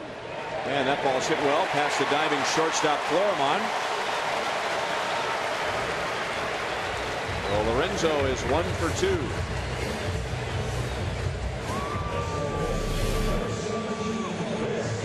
Okay, that's a ball that he should have hit hard, and he did. Right out over the middle. Nice little lean back stroke. Fall back on that. He does that a lot. When he makes contact, he's got a lot of his weight towards the back leg. Good to see him get extended like that, and maybe that allows him to get extended, but it seems like he's gotten tied up a little bit early this year. Hit and run, and Getz shoots it foul.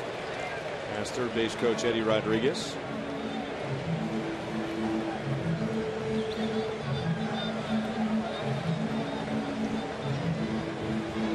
Good combination there. Speed at first. Good bat control at the plate. Gets popped to short his first time up.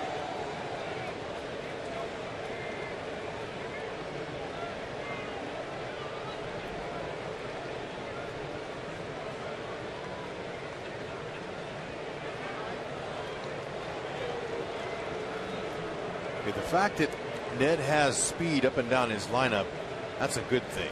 But the other fact is to get these guys going early in the season and make your opponents aware of that speed. And speed, you know, causes problems on the defensive side. They get a little nervous when you get guys out there that run. Right, think back to 2011. The Royals just seemed like they had this initiative. We're going to steal a lot of bases. And they ran, especially early in the year. And finally, they kind of changed the way that the opposing teams approached the game. They had to be more protective. They saw more pitch outs, saw more throw over, so that it did change the game the way the opposition had to face the Royals. Reckless abandon is a bit too strong to describe how they ran the bases 2 years ago, but it wasn't that far off. And the thinking was that, you know, if the Royals run themselves into some outs, that's just fine because they're going to learn what their limits are. And yeah, first to third was a trademark, stretching singles into doubles, stolen bases. And then last year in spring training, you could see teams making the adjustments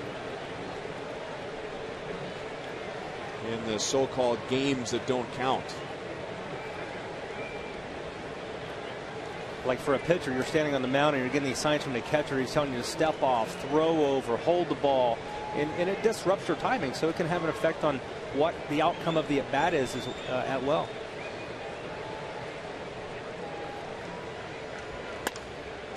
Grounds it up the middle. And the Twins turn another double play. 5 scoreless innings for Kevin Correa on just 4 hits.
Has 2 hits today, and he's part of today's AT U-verse Rewind.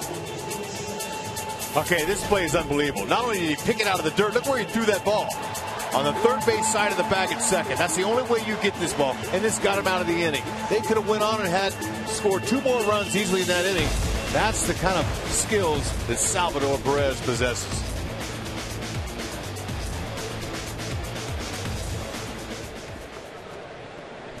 And he and Irvin Santana have worked well together, as Santana has given up just 1 run. That was way back in the first. 6 hits for Minnesota in 5 innings, all singles. And now Willingham, Morneau, and Domit coming up. Slider for a strike. Willingham singled in the first, grounded to short in the third.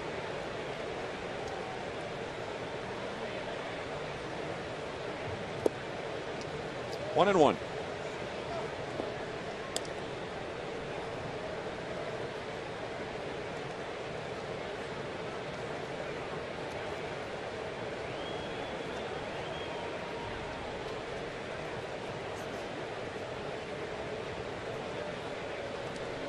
And that nailed Willingham, who's never been afraid to stand his ground in the batter's box with a pitch inside. And he'll go down to first. That's the first free base walker hit batter that Santana has given the Twins. He did everything humanly possible to get out of the way of that pitch. After he was hit.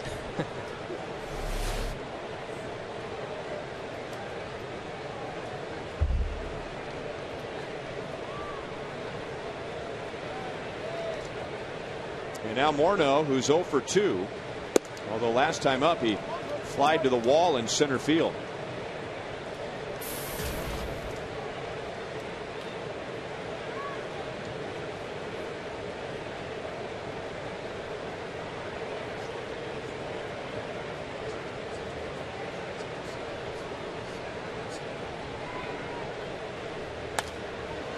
One and one. Okay, you watch Morneau, he's got a lot of power, especially pull power. But sometimes he has a hard time keeping his front side closed and keeping it closed. So what he does, he takes his lead foot and he turns it towards the catcher. His lead foot, he's gonna almost pigeon toe it towards the catcher, and that kind of turns his whole legs in. That's what he uses to help him stay inside, keep that shoulder from flying open. Fouled it away, 1 and 2. Okay, here it is. His toe is facing that way, and then when he steps, see how closed his toe is. That keeps his whole front side right here from flying open.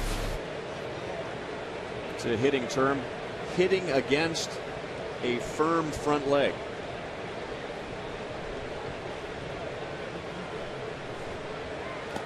And he chased the slider. Well, you know it's a good one.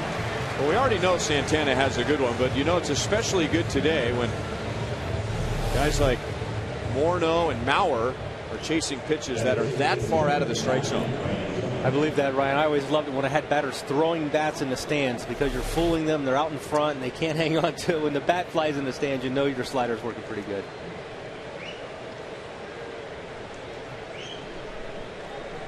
Domit struck out chasing a slider back in the 4th. He has also driven in the only run of the game with a single back in the 1st. And a slider in for strike 1. And that's a good get me over first pitch slider.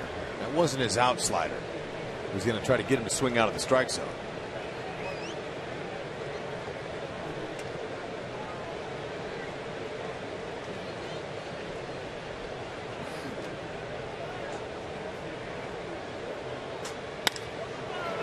Hit right at Lorenzo Cain. So good fortune for Santana. And now Willingham at first with 2 down. To answer our AT&T trivia question for today, Royals playing in their home opener, and who are the 4 Royals pitchers with the most opening day wins at home? Now, is that just on opening day or home opener wins at home? Home openers. So a tie.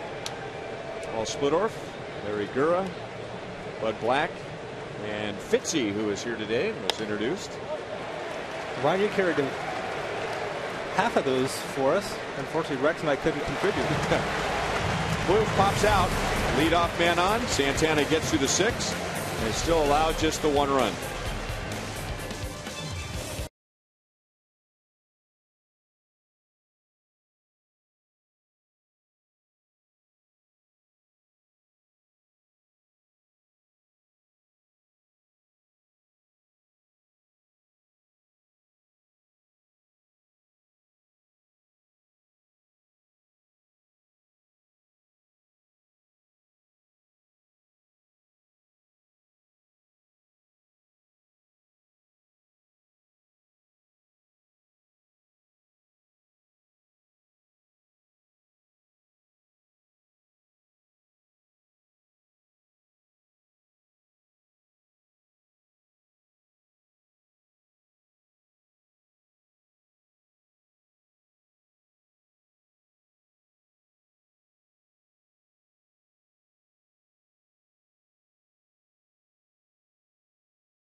yesterday, his first Major League Grand Slam.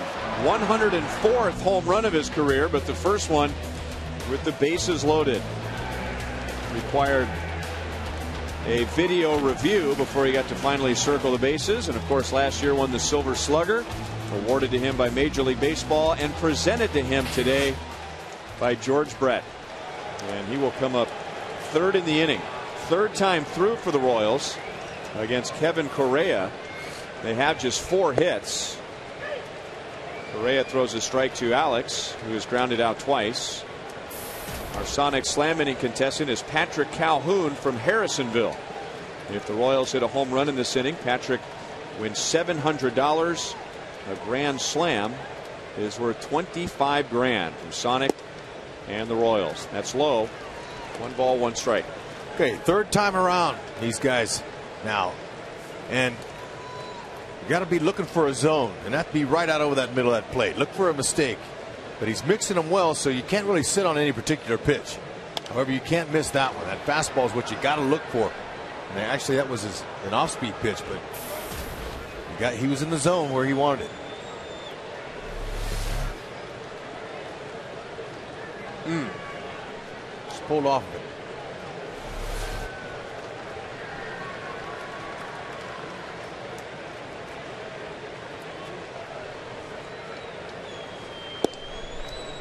Two and two.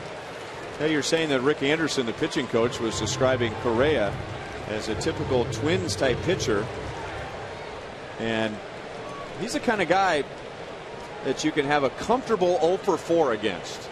You know, you just don't quite get him. You never feel uncomfortable in the batter's box, but get some pretty good swings. You just can't quite square him up. 3 balls and 2 strikes. Just coming up with a little list here. Maybe you guys can add to it. Brad Radke, Joe Mays, Nick Blackburn, Carl Pavano, Scott Baker. Yep. Some of the right-handers that they've had over the years.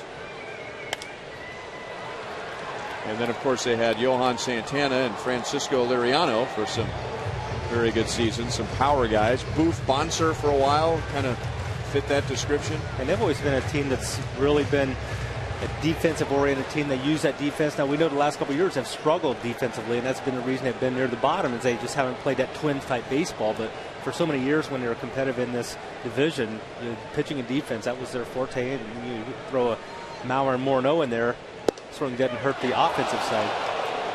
Boy, and he just threaded the needle with that pitch, and that is his first strikeout. And it's the first out of the bottom of the 6th. Okay, he took out his paintbrush there, and he slipped that fastball down just under the knees on the corner. That's a tough pitch. Now, all you could do really is just foul that off, just flick that off.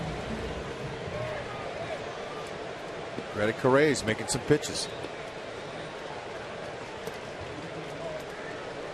I really thought that they'd have gotten to him by now. Yes. Escobar may have muscled up too much on that pitch and flies out to right field, so he is 0 for 3, and the Royals' top 2 hitters today are 0 for 6. After the Twins are gone, Toronto will be in over the weekend. The new look Blue Jays for a Friday, Saturday, Sunday series. And again, Sunday is the first Family Fun Day Sundays, so bring your friends and family out for the first weekend of baseball in Kansas City. And you can get your tickets right now at Royals.com or call 1-800-6-ROYALS. Well, Hud, any adjustments to this point? Or are you just going to go up there and act as though the Royals are getting good swings against Correa, just waiting for that mistake? Or should they be adjusting? You know, I'm going to be move up on that plate a little bit and be a little bit more aggressive with my swings. And these borderline pitches here could be hit. It doesn't have to be right down the middle. They're going to have to take it to them. Now, although they've hit a lot of balls on the ground and ran into a few double plays, maybe Ned's going to have to help them a little bit. Put on a few more hit and runs if they get any guys on here. That's what he does. He pitches to contact. A lot of grounders.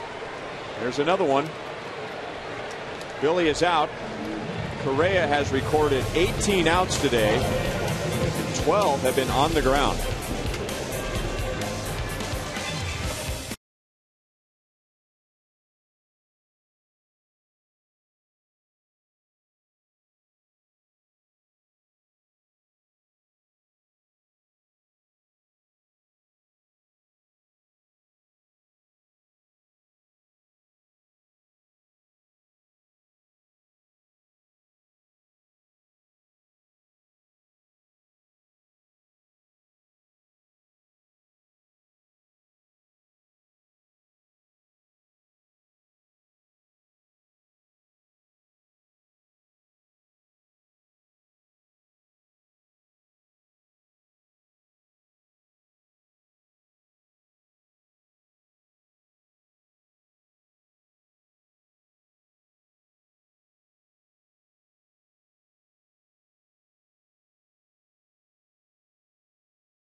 us around the American League. Boston wins 3-1. Clay Buchholz off to a nice start. Joel Hanrahan gets his third save. And how strange to see Travis Hafner in a Yankees uniform homering against the Indians at Progressive Field.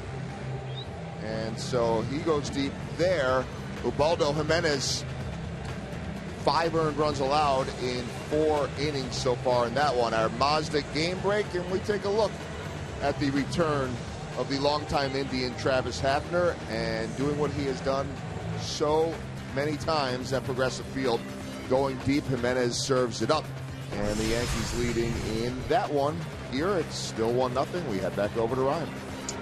All right, Joel, and of course when you go to the Yankees you have to be clean shaven, and I don't know if I've ever seen Travis Hafner clean shaven before. I know I haven't. There's a base hit for Parmalee. Second time he has led off an inning, and both times with a base hit. Hey, now you got to be careful with these 7, 8, 9 guys, because coming into today's game, the Twins have scored 28 runs, and 15 of those have been by their 7, 8, 9 guys. So they've been very productive down here at the bottom of the order.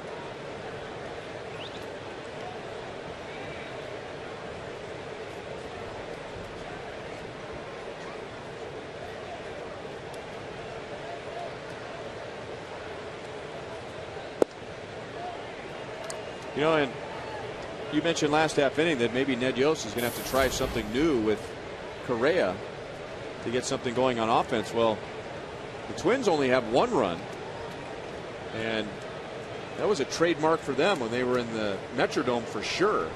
Straight steal, hit and run, and in this case a bunt, and Dozier bunts it foul. Yeah, you know, they really knew how to utilize that turf over there in the Metrodome, and they worked it. I mean, they were slashing and dashing. They had a lot of fundamentally sound guys, but you know, you can only manage the type of players that you have. They're trying to mix in the young kid Aaron Hicks up at the leadoff spot. Dozier and Fleuryman, those are some guys that can handle the bat. And Jamie Carroll this year, he's their utility guy, when last year he was their starting shortstop and a real gritty player. Fundamentally sound.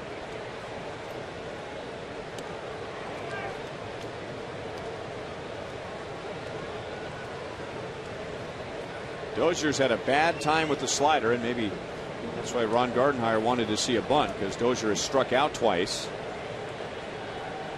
and he's 0 for his last 9. And runner goes. They tried the hit and run. Perez from his knees got him. Parmalee wants to know if he was tagged out on the slide or if he came off the bag after the slide. I think Chris Getz did an excellent job of receiving the throw and getting that tag on him quickly. It falls in the dirt. Salvi just goes to his knees and uses the momentum of his body to come over there. Getz, he picked it and got it. I think it maybe was on after the slide. It looked like tagging with his arm, maybe. Okay, and then, but right there he's off. Getz, he had it on his shoulder. That's heads up. Keep that tag on the runner. But the throw was on the shortstop side. Look at Getz. Okay, he's got to pick that and then get it back over there in time, but he tagged him in his shin. I don't know. I think with that look, he was out just barely. But look at Getz. He keeps that tag on him.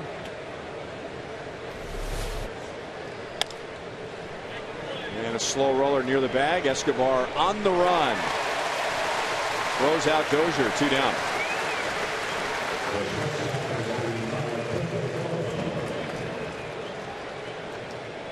Remember, parents, to sign your kids up for Slugger's Blue Crew, another great deal again this year. It's sponsored by the Learning Quest 529 Education Savings Program.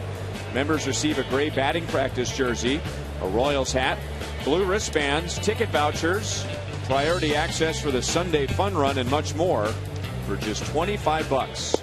Royals.com/Blue Crew. A strike to Fleuryman.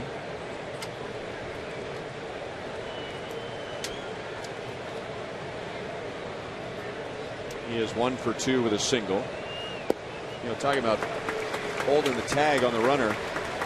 Monty, was there anything that would drive Frank crazier than An infielder that would apply the tag and show the umpire his glove, and meanwhile the guy slid past the bag. Remember that? Yeah. How many times did we show a replay of that? Called him safe. If he would have just stayed with him, he would have been out. I think Chris Getz may have gotten him out on the front side and the back side at that time. Yeah, but he kept his glove right on his shoulder, and Getsy's looking at that umpire saying, hey, watch me now. Did he make contact? He did. 1-2 on Florimon. Being young, you're exposed to a lot of breaking balls, and when you're not making contact on them, that's all you're going to see until you make some adjustments. Got to throw them until they prove they can hit them, or lay off them. It's not easy first time through the big leagues.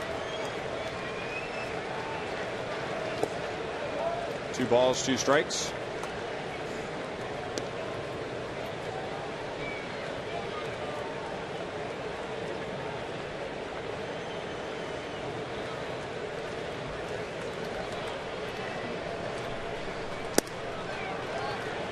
And the count goes from 0-2 to 3-2.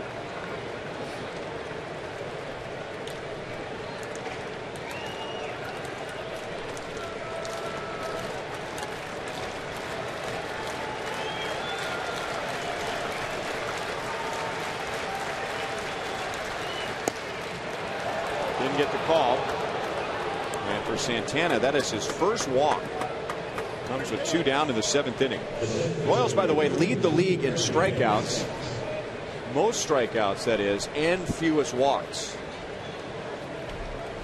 And today, 6 strikeouts, 1 walk for Santana.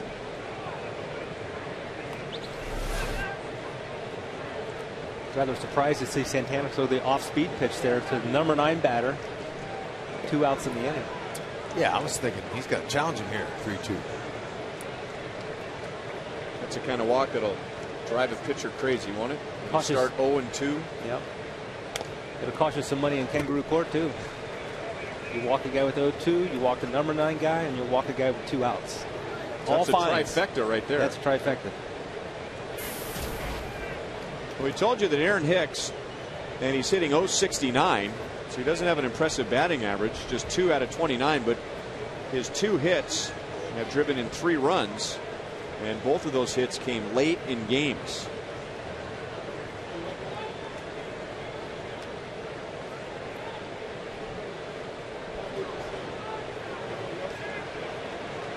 You think about a center fielder that runs well, and Hicks, they say he can do it all, or at least has the potential to do it all, but a center fielder that leads off, in my mind, I'm thinking of, you know, little guy.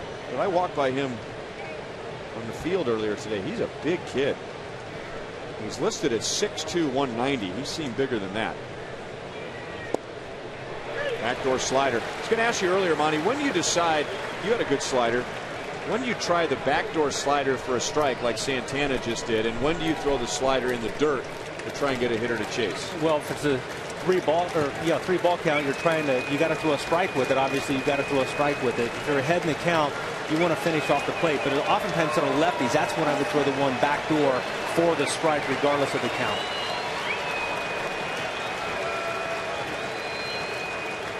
Florimon runs, and Hicks fouls it off with Perez's glove.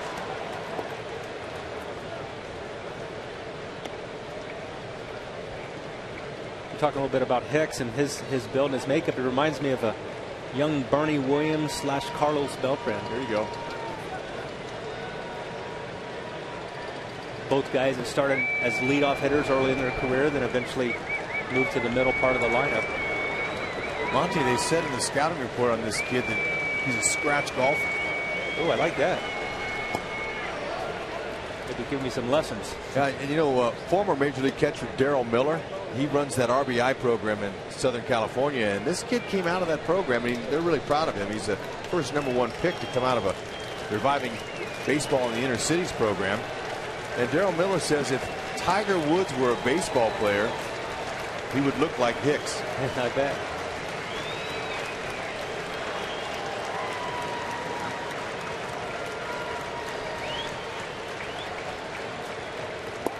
Got him on a slider in the dirt for his 7th strikeout. So Santana sharp today. He's given up 7 hits, all singles. 7 strikeouts against 1 walk. But the Royals are down 1-0 as we go to the bottom of the 7th inning. And during the home opener, let's go down to the field for God Bless America.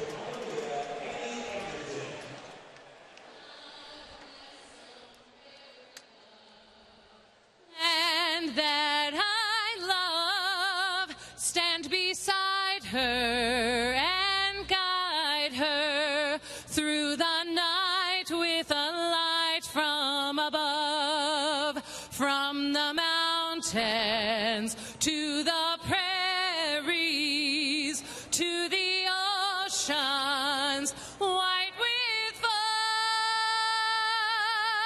God bless America, my home, sweet home. God bless America, my home, sweet home.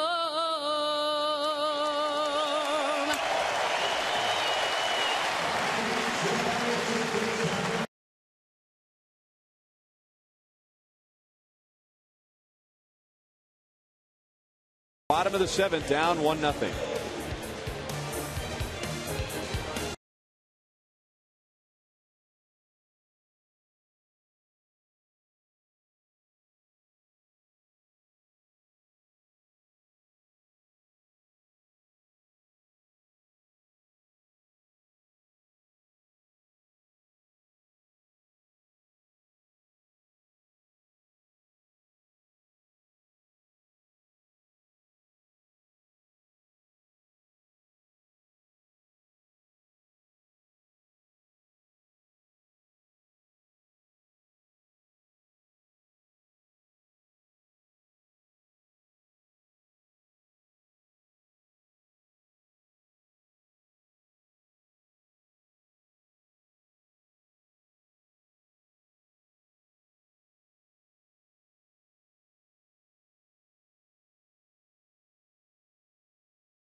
Fans still standing up after God Bless America and Take Me Out to the Ball Game, looking for reasons to stand up and cheer. It has been a pitching dominated game so far. Irvin Santana has been excellent. He has allowed 1 run. Mike Moustakas skies it into right center field. Kevin Correa on the other side has gone 6 1/3 innings. He has not allowed any runs. Well, Moustakas is 0 for 3. Moose just missed that one. He had a rip. If he'd have been a little bit higher up on that ball, it would have been tied this game. There it was. First pitch. He was guessing. He got it. Just got under it.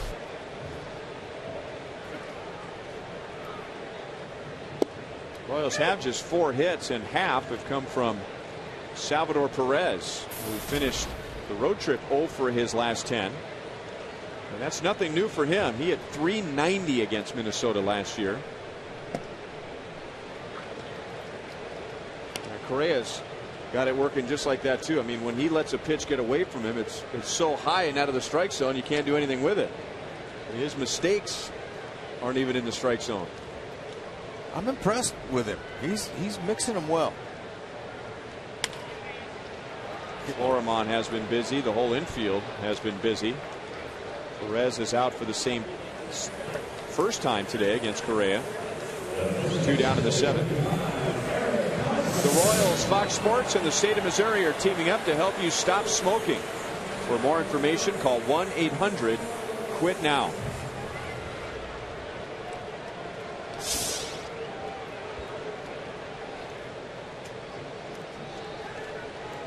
Two outs on 4 pitches.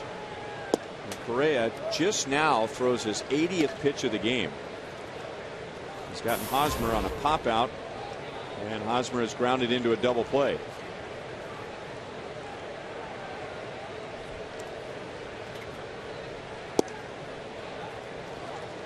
Correa has not had a 3-ball count to any Royals hitter since the first inning. The Royals have not sent more than 3 batters to the plate since the 2nd inning. Thanks to a couple of double plays. Hosmer had a rip. 2-1. Pull the string. No, 2-0. That's what he's been doing. He's fastball counts. He's been throwing that off-speed pitch. And you know, 3 out of his last 4 seasons in the big leagues, he's a 12-game winner. So he's got a good idea. And he gets that through the right side.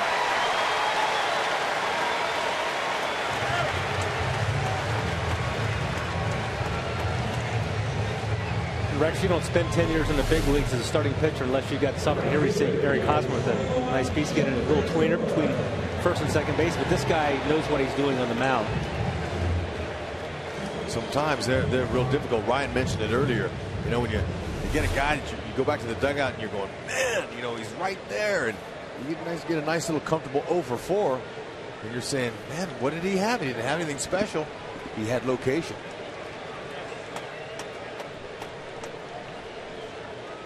Jeff Francoeur has now hit in 5 straight games with his single in the 2nd inning, and he grounds it up the middle, hit the bag. Dozier just got him at first. 7 scoreless innings for Kevin Correa, and a 1-0 Minnesota lead.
Team takes the field, full of hope.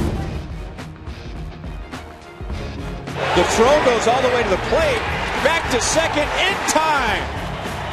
Full of desire to add to the legacy of Kauffman Stadium.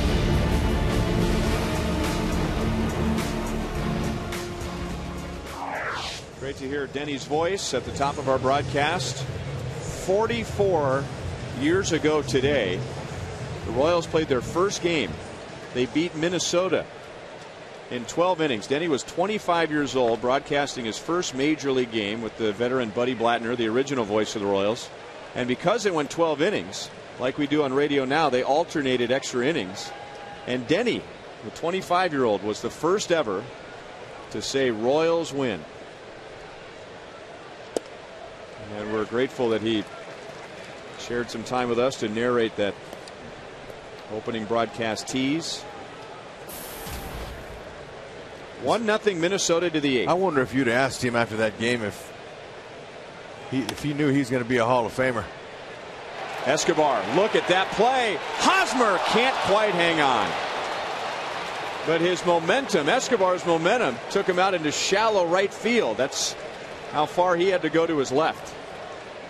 Yeah, some shortstops you might say, wow. But with Escobar, he makes these plays. He has the ability to go this far. He's got great range, and he's very athletic. He just pulled the throw a little bit, and Hosmer did all he could to keep it on the end of his glove. And like that little bounce almost caused a changeup effect to Eric Hosmer at first base, unable to stay with it. Yeah, look at him on that second base side over there. Great range. For Brian Onora, he didn't figure he'd have to try and avoid the shortstop on a play like that, but he had to pull the ripcord and get out of the way. And now Willingham into right center field. Frank Coor makes the play, 1 out.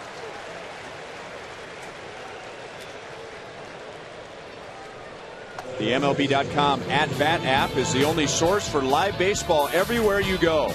@Bat delivers Royals baseball with live audio, pitch tracking, stats, breaking news, and video highlights. And you can download @Bat right now on your app store or text @Bat to 31826. And if you weren't with us at the beginning of the broadcast and didn't hear Denny Matthews' long essay, or at least a long version of it, well, why don't you go sign up for @Bat right now, and when the game's over you can go back into the archives. Morneau is 0 for 3. Reached on a fielder's choice in the first inning. Fly to the warning track in center in the 4th, and then struck out in the 6th. Irvin Santana is trying to go 8. And the bullpen could use that after the last 2 games in Philadelphia. Actually, the last 3 games, as remember, Wade Davis was only able to go 4 in the first game. The Royals had that record-breaking comeback, becoming the first team in major leagues since 1930 to be scoreless in the first 4 innings and then score in each of the next 5 innings. And if the Royals don't score in their bottom half of the 8th to take a lead, then we won't know who the closer is going to be, because there's not going to be a game to close out. No safe situation if you score at home in the 9th. And Monty, you were down there when Ned addressed the media and made it very clear Greg Holland is still the closer. Yeah, and I think, you know, he's a guy that's got a half a year really as a closer after the trade of Jonathan Broxton when he came in and was so effective as the closer last year. And he's earned the chance to go out there now. It'd be a lot different if he had 5 years as a closer, but I think still what he did the second half of last year, he's earned a chance to get a chance to go back out there. And the luxury Ned has of options in his bullpen for that spot. That's great. You're not outside looking around for anybody or not even thinking about it at this point. Well, it's great when you have that guy that you can have warming up behind your closer that can be just as effective and come in and do the job.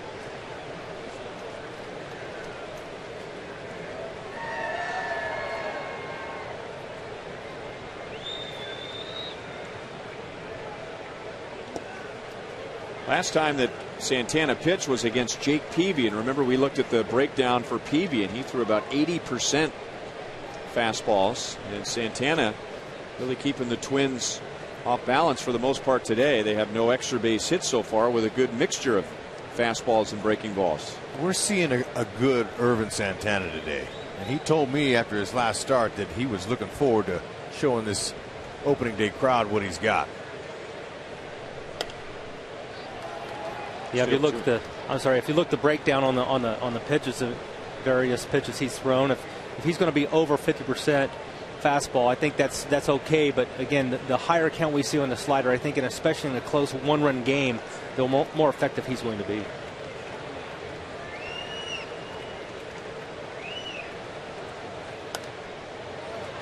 Morneau still alive. Yeah, Morneau's he's looking for that fastball, and Irvin's not giving it to him, so he's just trying to fight it off.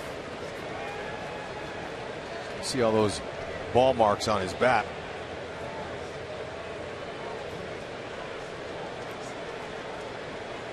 He's had that bat for a while. It has served him well so far. He's hitting .320. Yeah, no one's broken it.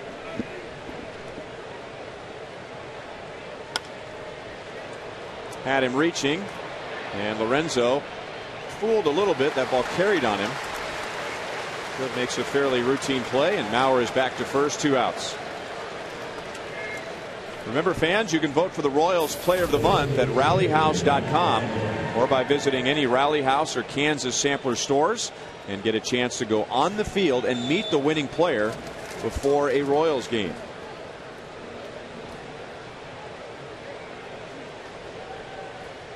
Santana is going to stay in there with 102 pitches and deals in the dirt to Ryan Domit. He's had 2 good swings against Santana with a single, and he drove in the only run way back in the top of the first inning. And Domit is also lined to center. Santana has struck him out once.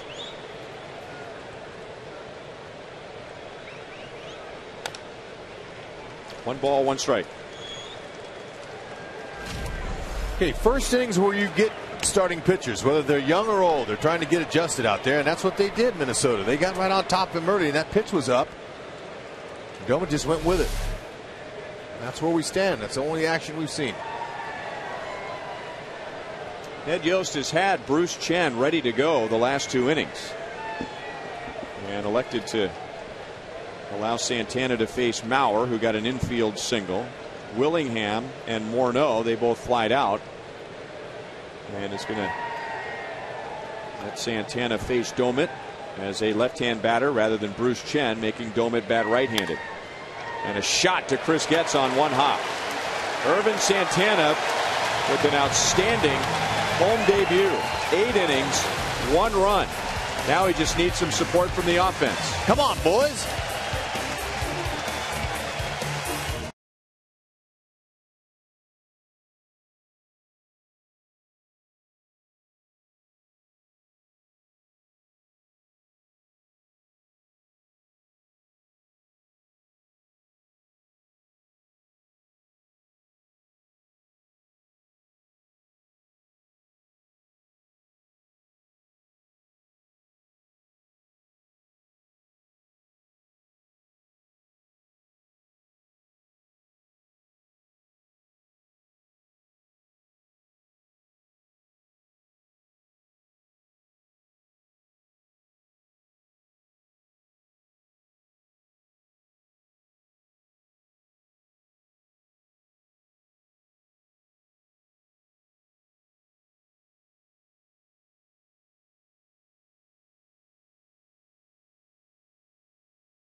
One nothing at Kauffman Stadium. Twins lead the Royals. Joel Goldberg, Jeff Montgomery, Boulevard Royals live at a packed Rivals after the game. Monty will break down this pitching matchup. We had Shields and Hamels yesterday, 17 runs in the game. Here, just 1 so far. We'll talk about that, reaction, and much more coming up after the game, and get you ready for the rest of the series matchups.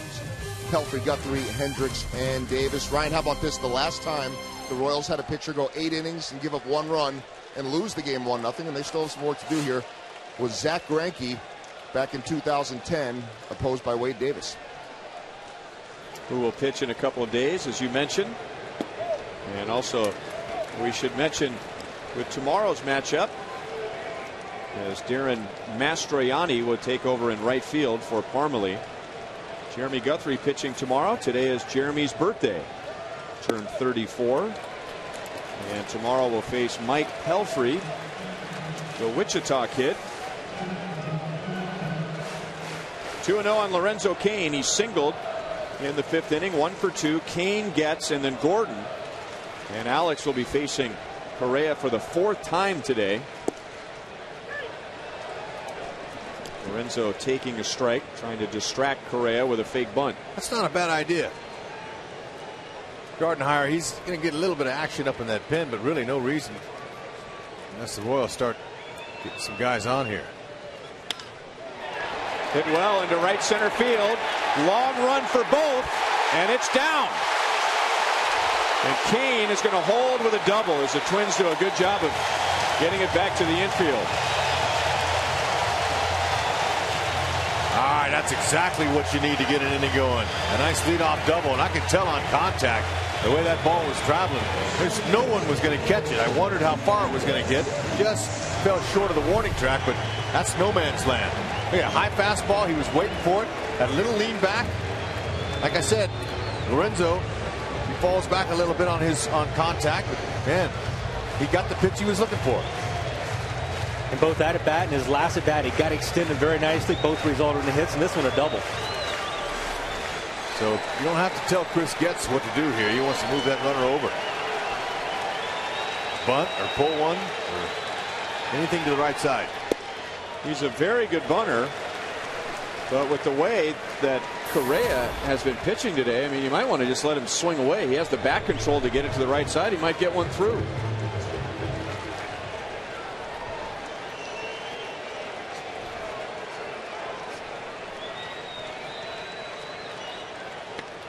And he gets the bunt down. Morneau trying to tag him, and Getz got around the tag, but he gets the job done. The tying run is at third base with 1 out. Yeah, I didn't think that it was going to turn into somebody doing the little things to get these Royals on the board for the first time at Kauffman, but that's what it's turned out to be here. This last few innings here, it's time to produce now. Gardenhire's going to pull his infielders in as Getz tries to avoid the tag there. And now Gordon sees a wide open middle of the field.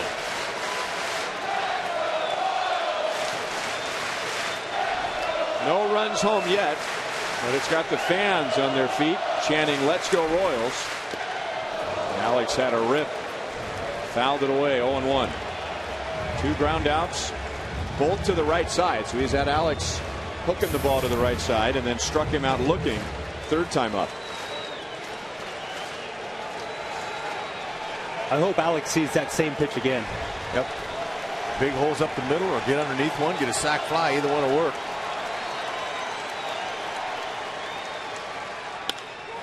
Base hit right center field.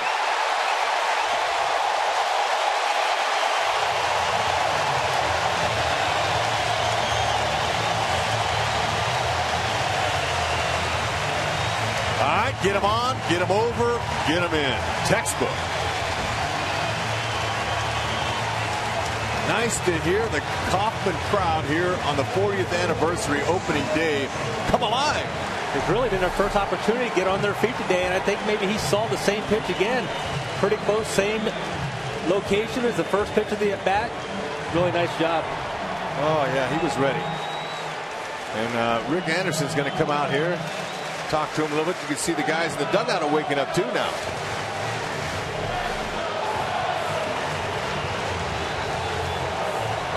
All right, so a couple of mistakes.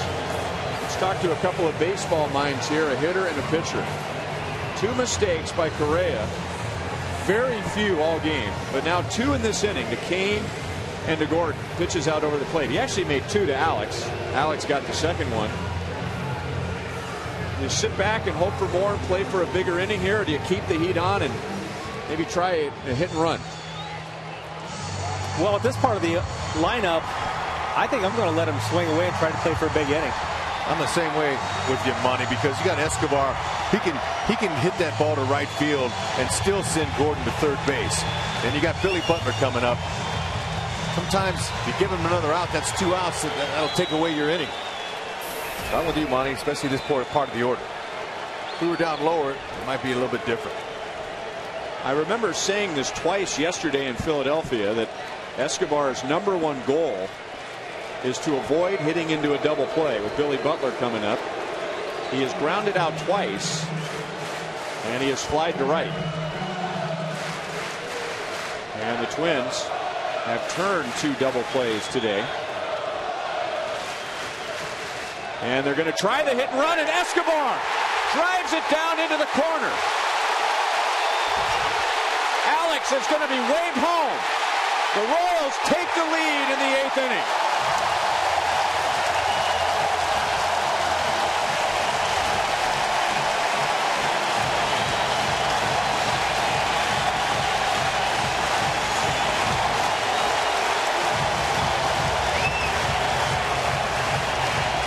Well, maybe the solution was go for the hit and run and still play for the big inning. Brian, you were all over it, and so was Ned Yost. It can't happen unless the manager puts it on. And there it is, another opportunity for the Royals with that great hit and run. First it started with the nice leadoff double. Getz got him over. Gordon got him in, and now they weren't done. Scores him all the way with a well-placed ball. He couldn't have thrown that one out there any better. It's an excellent piece of hitting there. And Gordon bringing that go-ahead run home to the delight of the thousands here.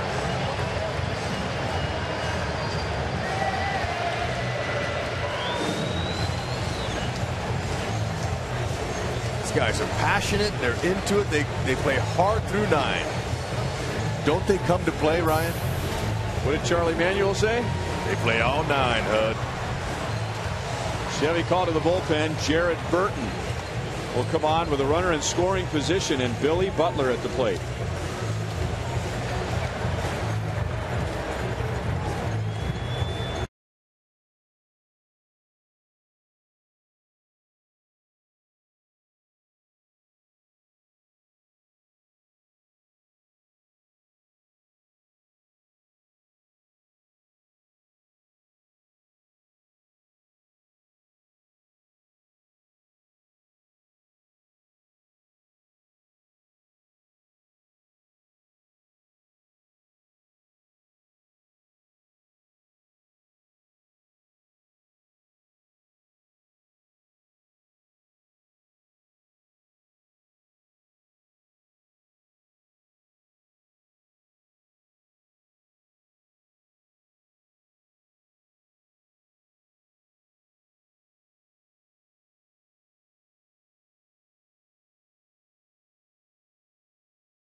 But in the first week of the season, he's found 2 perfect spots.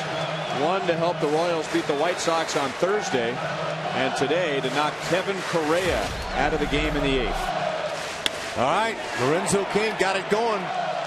Correa fell behind in the count. He got on base, and Getsy's job is to get him over. Gordon's job is to get him in. And Escobar took a slice out of that Correa offering, and that sent him to the showers.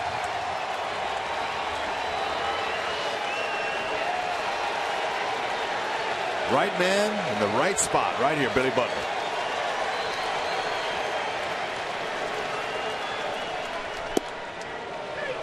Fresh off 7 RBIs yesterday, 0 for 2 with a walk today. Let's look at today's Toyota League leaders. RBIs. Billy with 1 day is second to Chris Davis, who's all by himself. Chris Davis had 16 of those 17 RBIs in the first 4 games.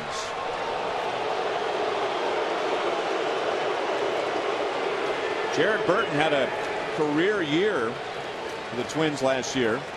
Career high in appearances, innings pitched, and opponent's batting average. The league hit 186 against him. Billy is 1 for 7 against Burton. Had a pretty good swing. No balls, 2 strikes. All right, 1 out. Second baseman Dozier needs to keep an eye on Escobar, because he might try to steal third. You just never know. Before him on the shortstop, way in the hole over there, playing Billy to pull. Opens up a few lanes in there in that infield.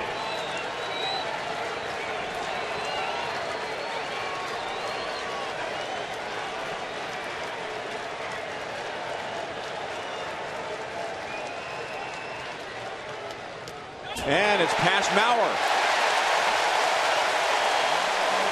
So now it doesn't even take a base hit to get Escobar to the plate.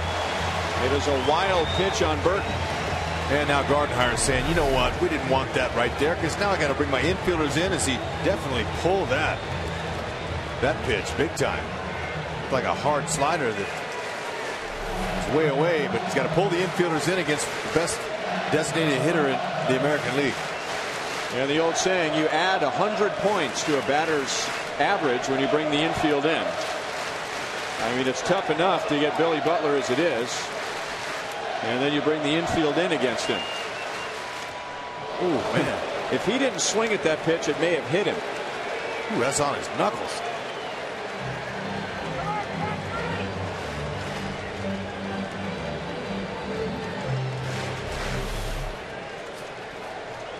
This fastball, he let it go, and I'm going to tell you, that was 2 inches off of his knuckles. Set him up there for a hard slider, maybe coming.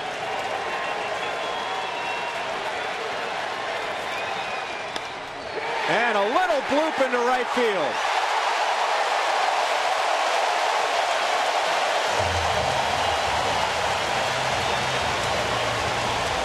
Billy Butler has driven in 8 the last 2 games. This RBI puts the Royals up by 2. That's a huge insurance run. Big time here. Better late than never. I was a little surprised when they did not walk Billy Butler to set up the double play ball. Maybe take a chance with Mike Moustakas hitting into a double play. We know Billy handles the bat so well, but they elected to pitch to him and he made him pay. It's a little bit early. Gardenhire probably didn't want to show some distrust in his veteran Burton. And now you got Dyson running for Butler. No surprise, what should be coming soon here is Moustakas takes high, ball 1. We were in Philadelphia, and I didn't realize that Moose had a lot of fans in Philadelphia, but we heard a lot of Moose calls there. I talked with Moose about that before the game. He goes, Hud, I don't think they were chanting my name as much as they were booing their own guys. But he said, it'll sure be nice to be back here, and maybe we'll hear some more Moose calls.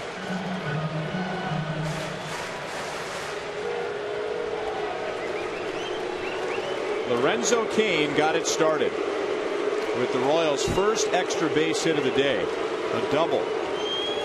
And Gordon, Escobar, and Butler have driven in the 3 runs. Dyson's getting a big lead over there at first base.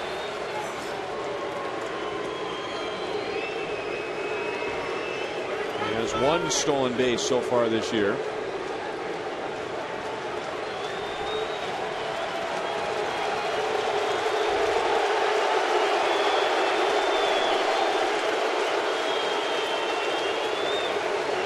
The fans are anticipating all kinds of things here. They're already stirred up because of the 3-run inning. They want to see Dyson run. They want to see Moustakas swing the bat.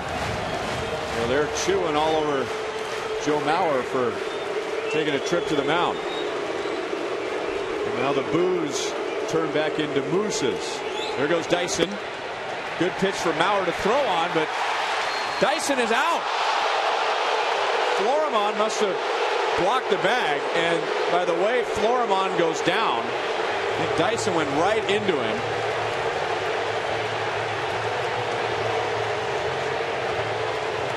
Yeah, he took all of that slide. And you know, Dyson he typically slides head first. But Floryman probably thought that he would block him off that bag because he was going to go head first, but he didn't. Dyson went in hard late. And Brian O'Nora, it looked like he wasn't sure what to call, safe or out. Floryman, man, he got cleated and all up and down his leg on that one. Yeah, Dyson not a big guy, but he certainly is fast, and that had to leave a mark, Rex. Yeah, no question it did. Now watch how he starts his slide late, and that's what you do. You get there quicker when you start late. Look at him. He just totally laid out. He cleated him all up and down that left leg there. He still got to the bag. That's why Dyson was upset. He went right through his knee. And he really didn't have a choice. He had his leg out in front of the base. Yeah, Florimon only has himself to blame if he's hurting right now. No question. 3-0 on Moustakis. Yeah, I think that's why Dyson in the end, guys. Dyson, after Nedjo started to argue, I think Dyson came in and then Rusty Kuntz had to pull him away. I think he's going to say, yeah, I slid into his knee, but I took his knee to the bag. The tag was late.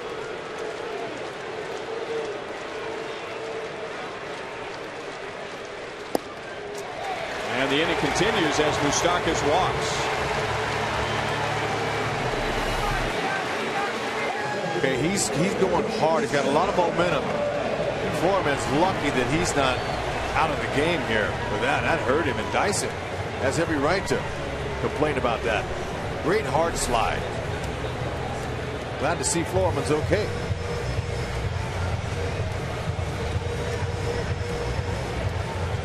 Another pitching change. Jared Burton is out. And another Chevy call to the bullpen. Casey Fiend will come on to face Salvador Perez.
Said enough of this. He led off that 8th inning and said, I got to get on base. Getzy knows what to do after that. And the number 9 hole, get him over. Gordon comes up to the top of the lineup and drives him in. And Escobar got the crowd to their feet with an excellent hit and run piece. And Billy Butler chipped one in, and there we stand, 3-1 here as the inning's still going in the 8th. And it's Salvador Perez with Casey Fiend on the mound. And he's going to ground it out to Florimon. Twins get the force at second base. The Royals were scoreless for 7. They come up with 3 in the 8th. So 3 outs away from taking the home opener. It will be Aaron Crow on for the save.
break.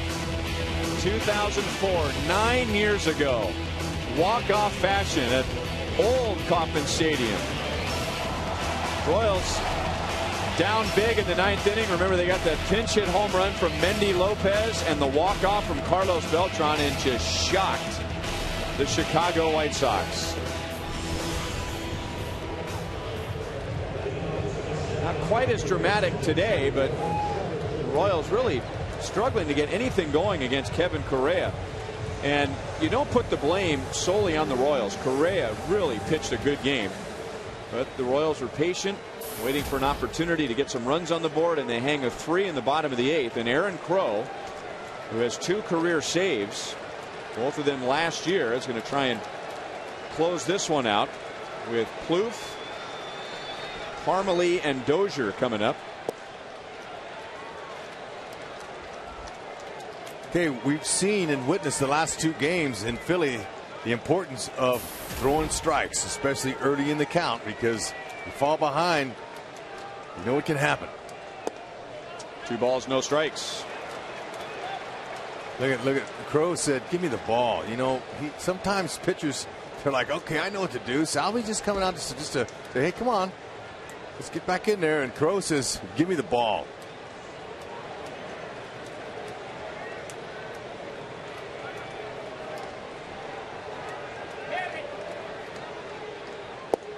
There's a strike, and there is some power coming up for Minnesota in the 9th inning. This guy right here, Trevor Plouffe, hit 24 home runs last year. Parmelee had a big year against the Royals last season. Strike over the outside, 2 balls, 2 strikes. That's what Salvi's talking about. Get him right back in there. 2-2, finish him off with a slider.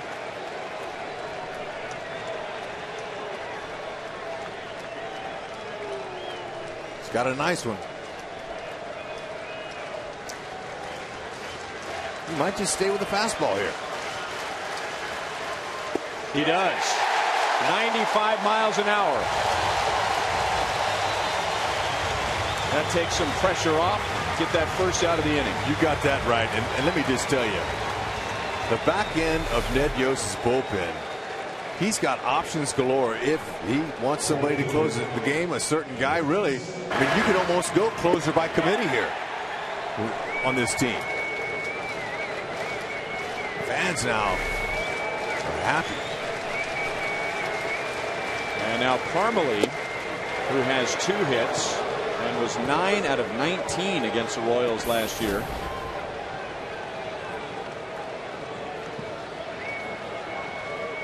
Crow is pumped up. Strike. 1-1. Aaron Crow's first major league save was almost exactly a year ago. It was on April the 10th at the A's. Finished the season with 2 saves. Slider is high, 2-1. Irvin Santana, similar to James Shields yesterday, got into trouble in the first inning and then almost no trouble from that point on. And now 2 balls, 2 strikes. Well, Ned's always said he feels like he has 3 closers at the back end of the bullpen, and that's essentially what those 3 guys are going to be the last 3 games. Holland took a blown save, but he closed out the game 2 games ago. Herrera yesterday did get the save, and now Crow today.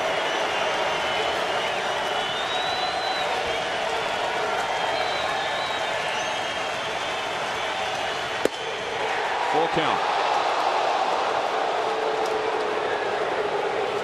Nice job laying off of that ball.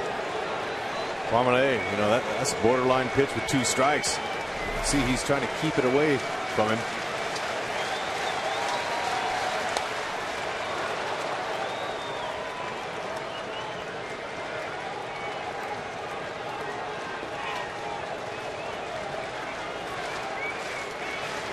$40,073 the announced attendance, and very few have left, if any.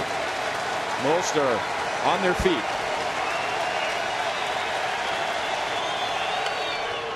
Pretty good battle.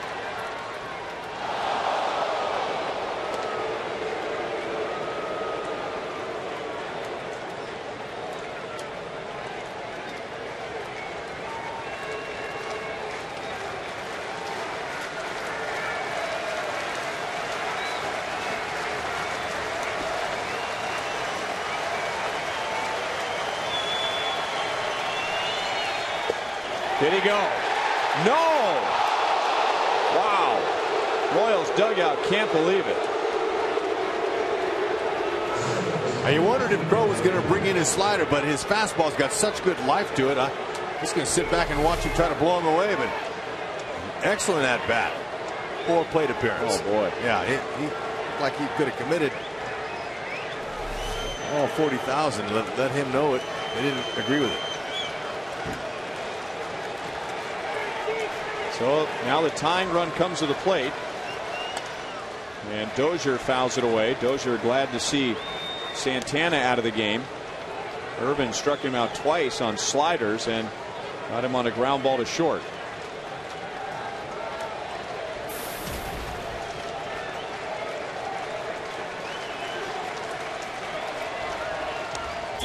Late swing. 0-2.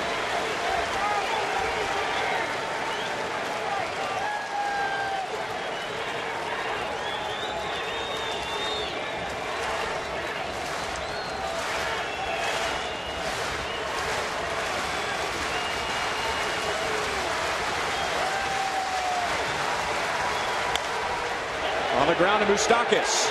Out at second. Double play to win the game.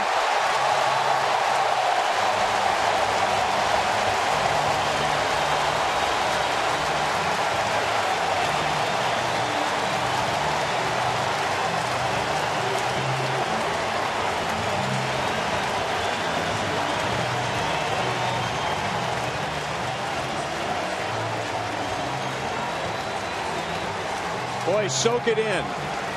Beautiful Kauffman Stadium, the weather, the crowd, and the come from behind 3-1 victory for the first home game of the year.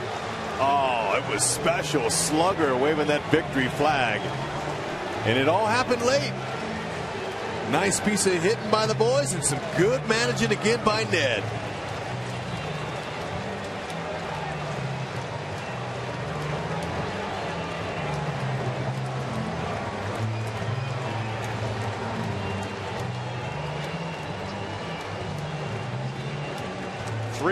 Royals win it. Let's go down to the field, and here's Joe Goldberg.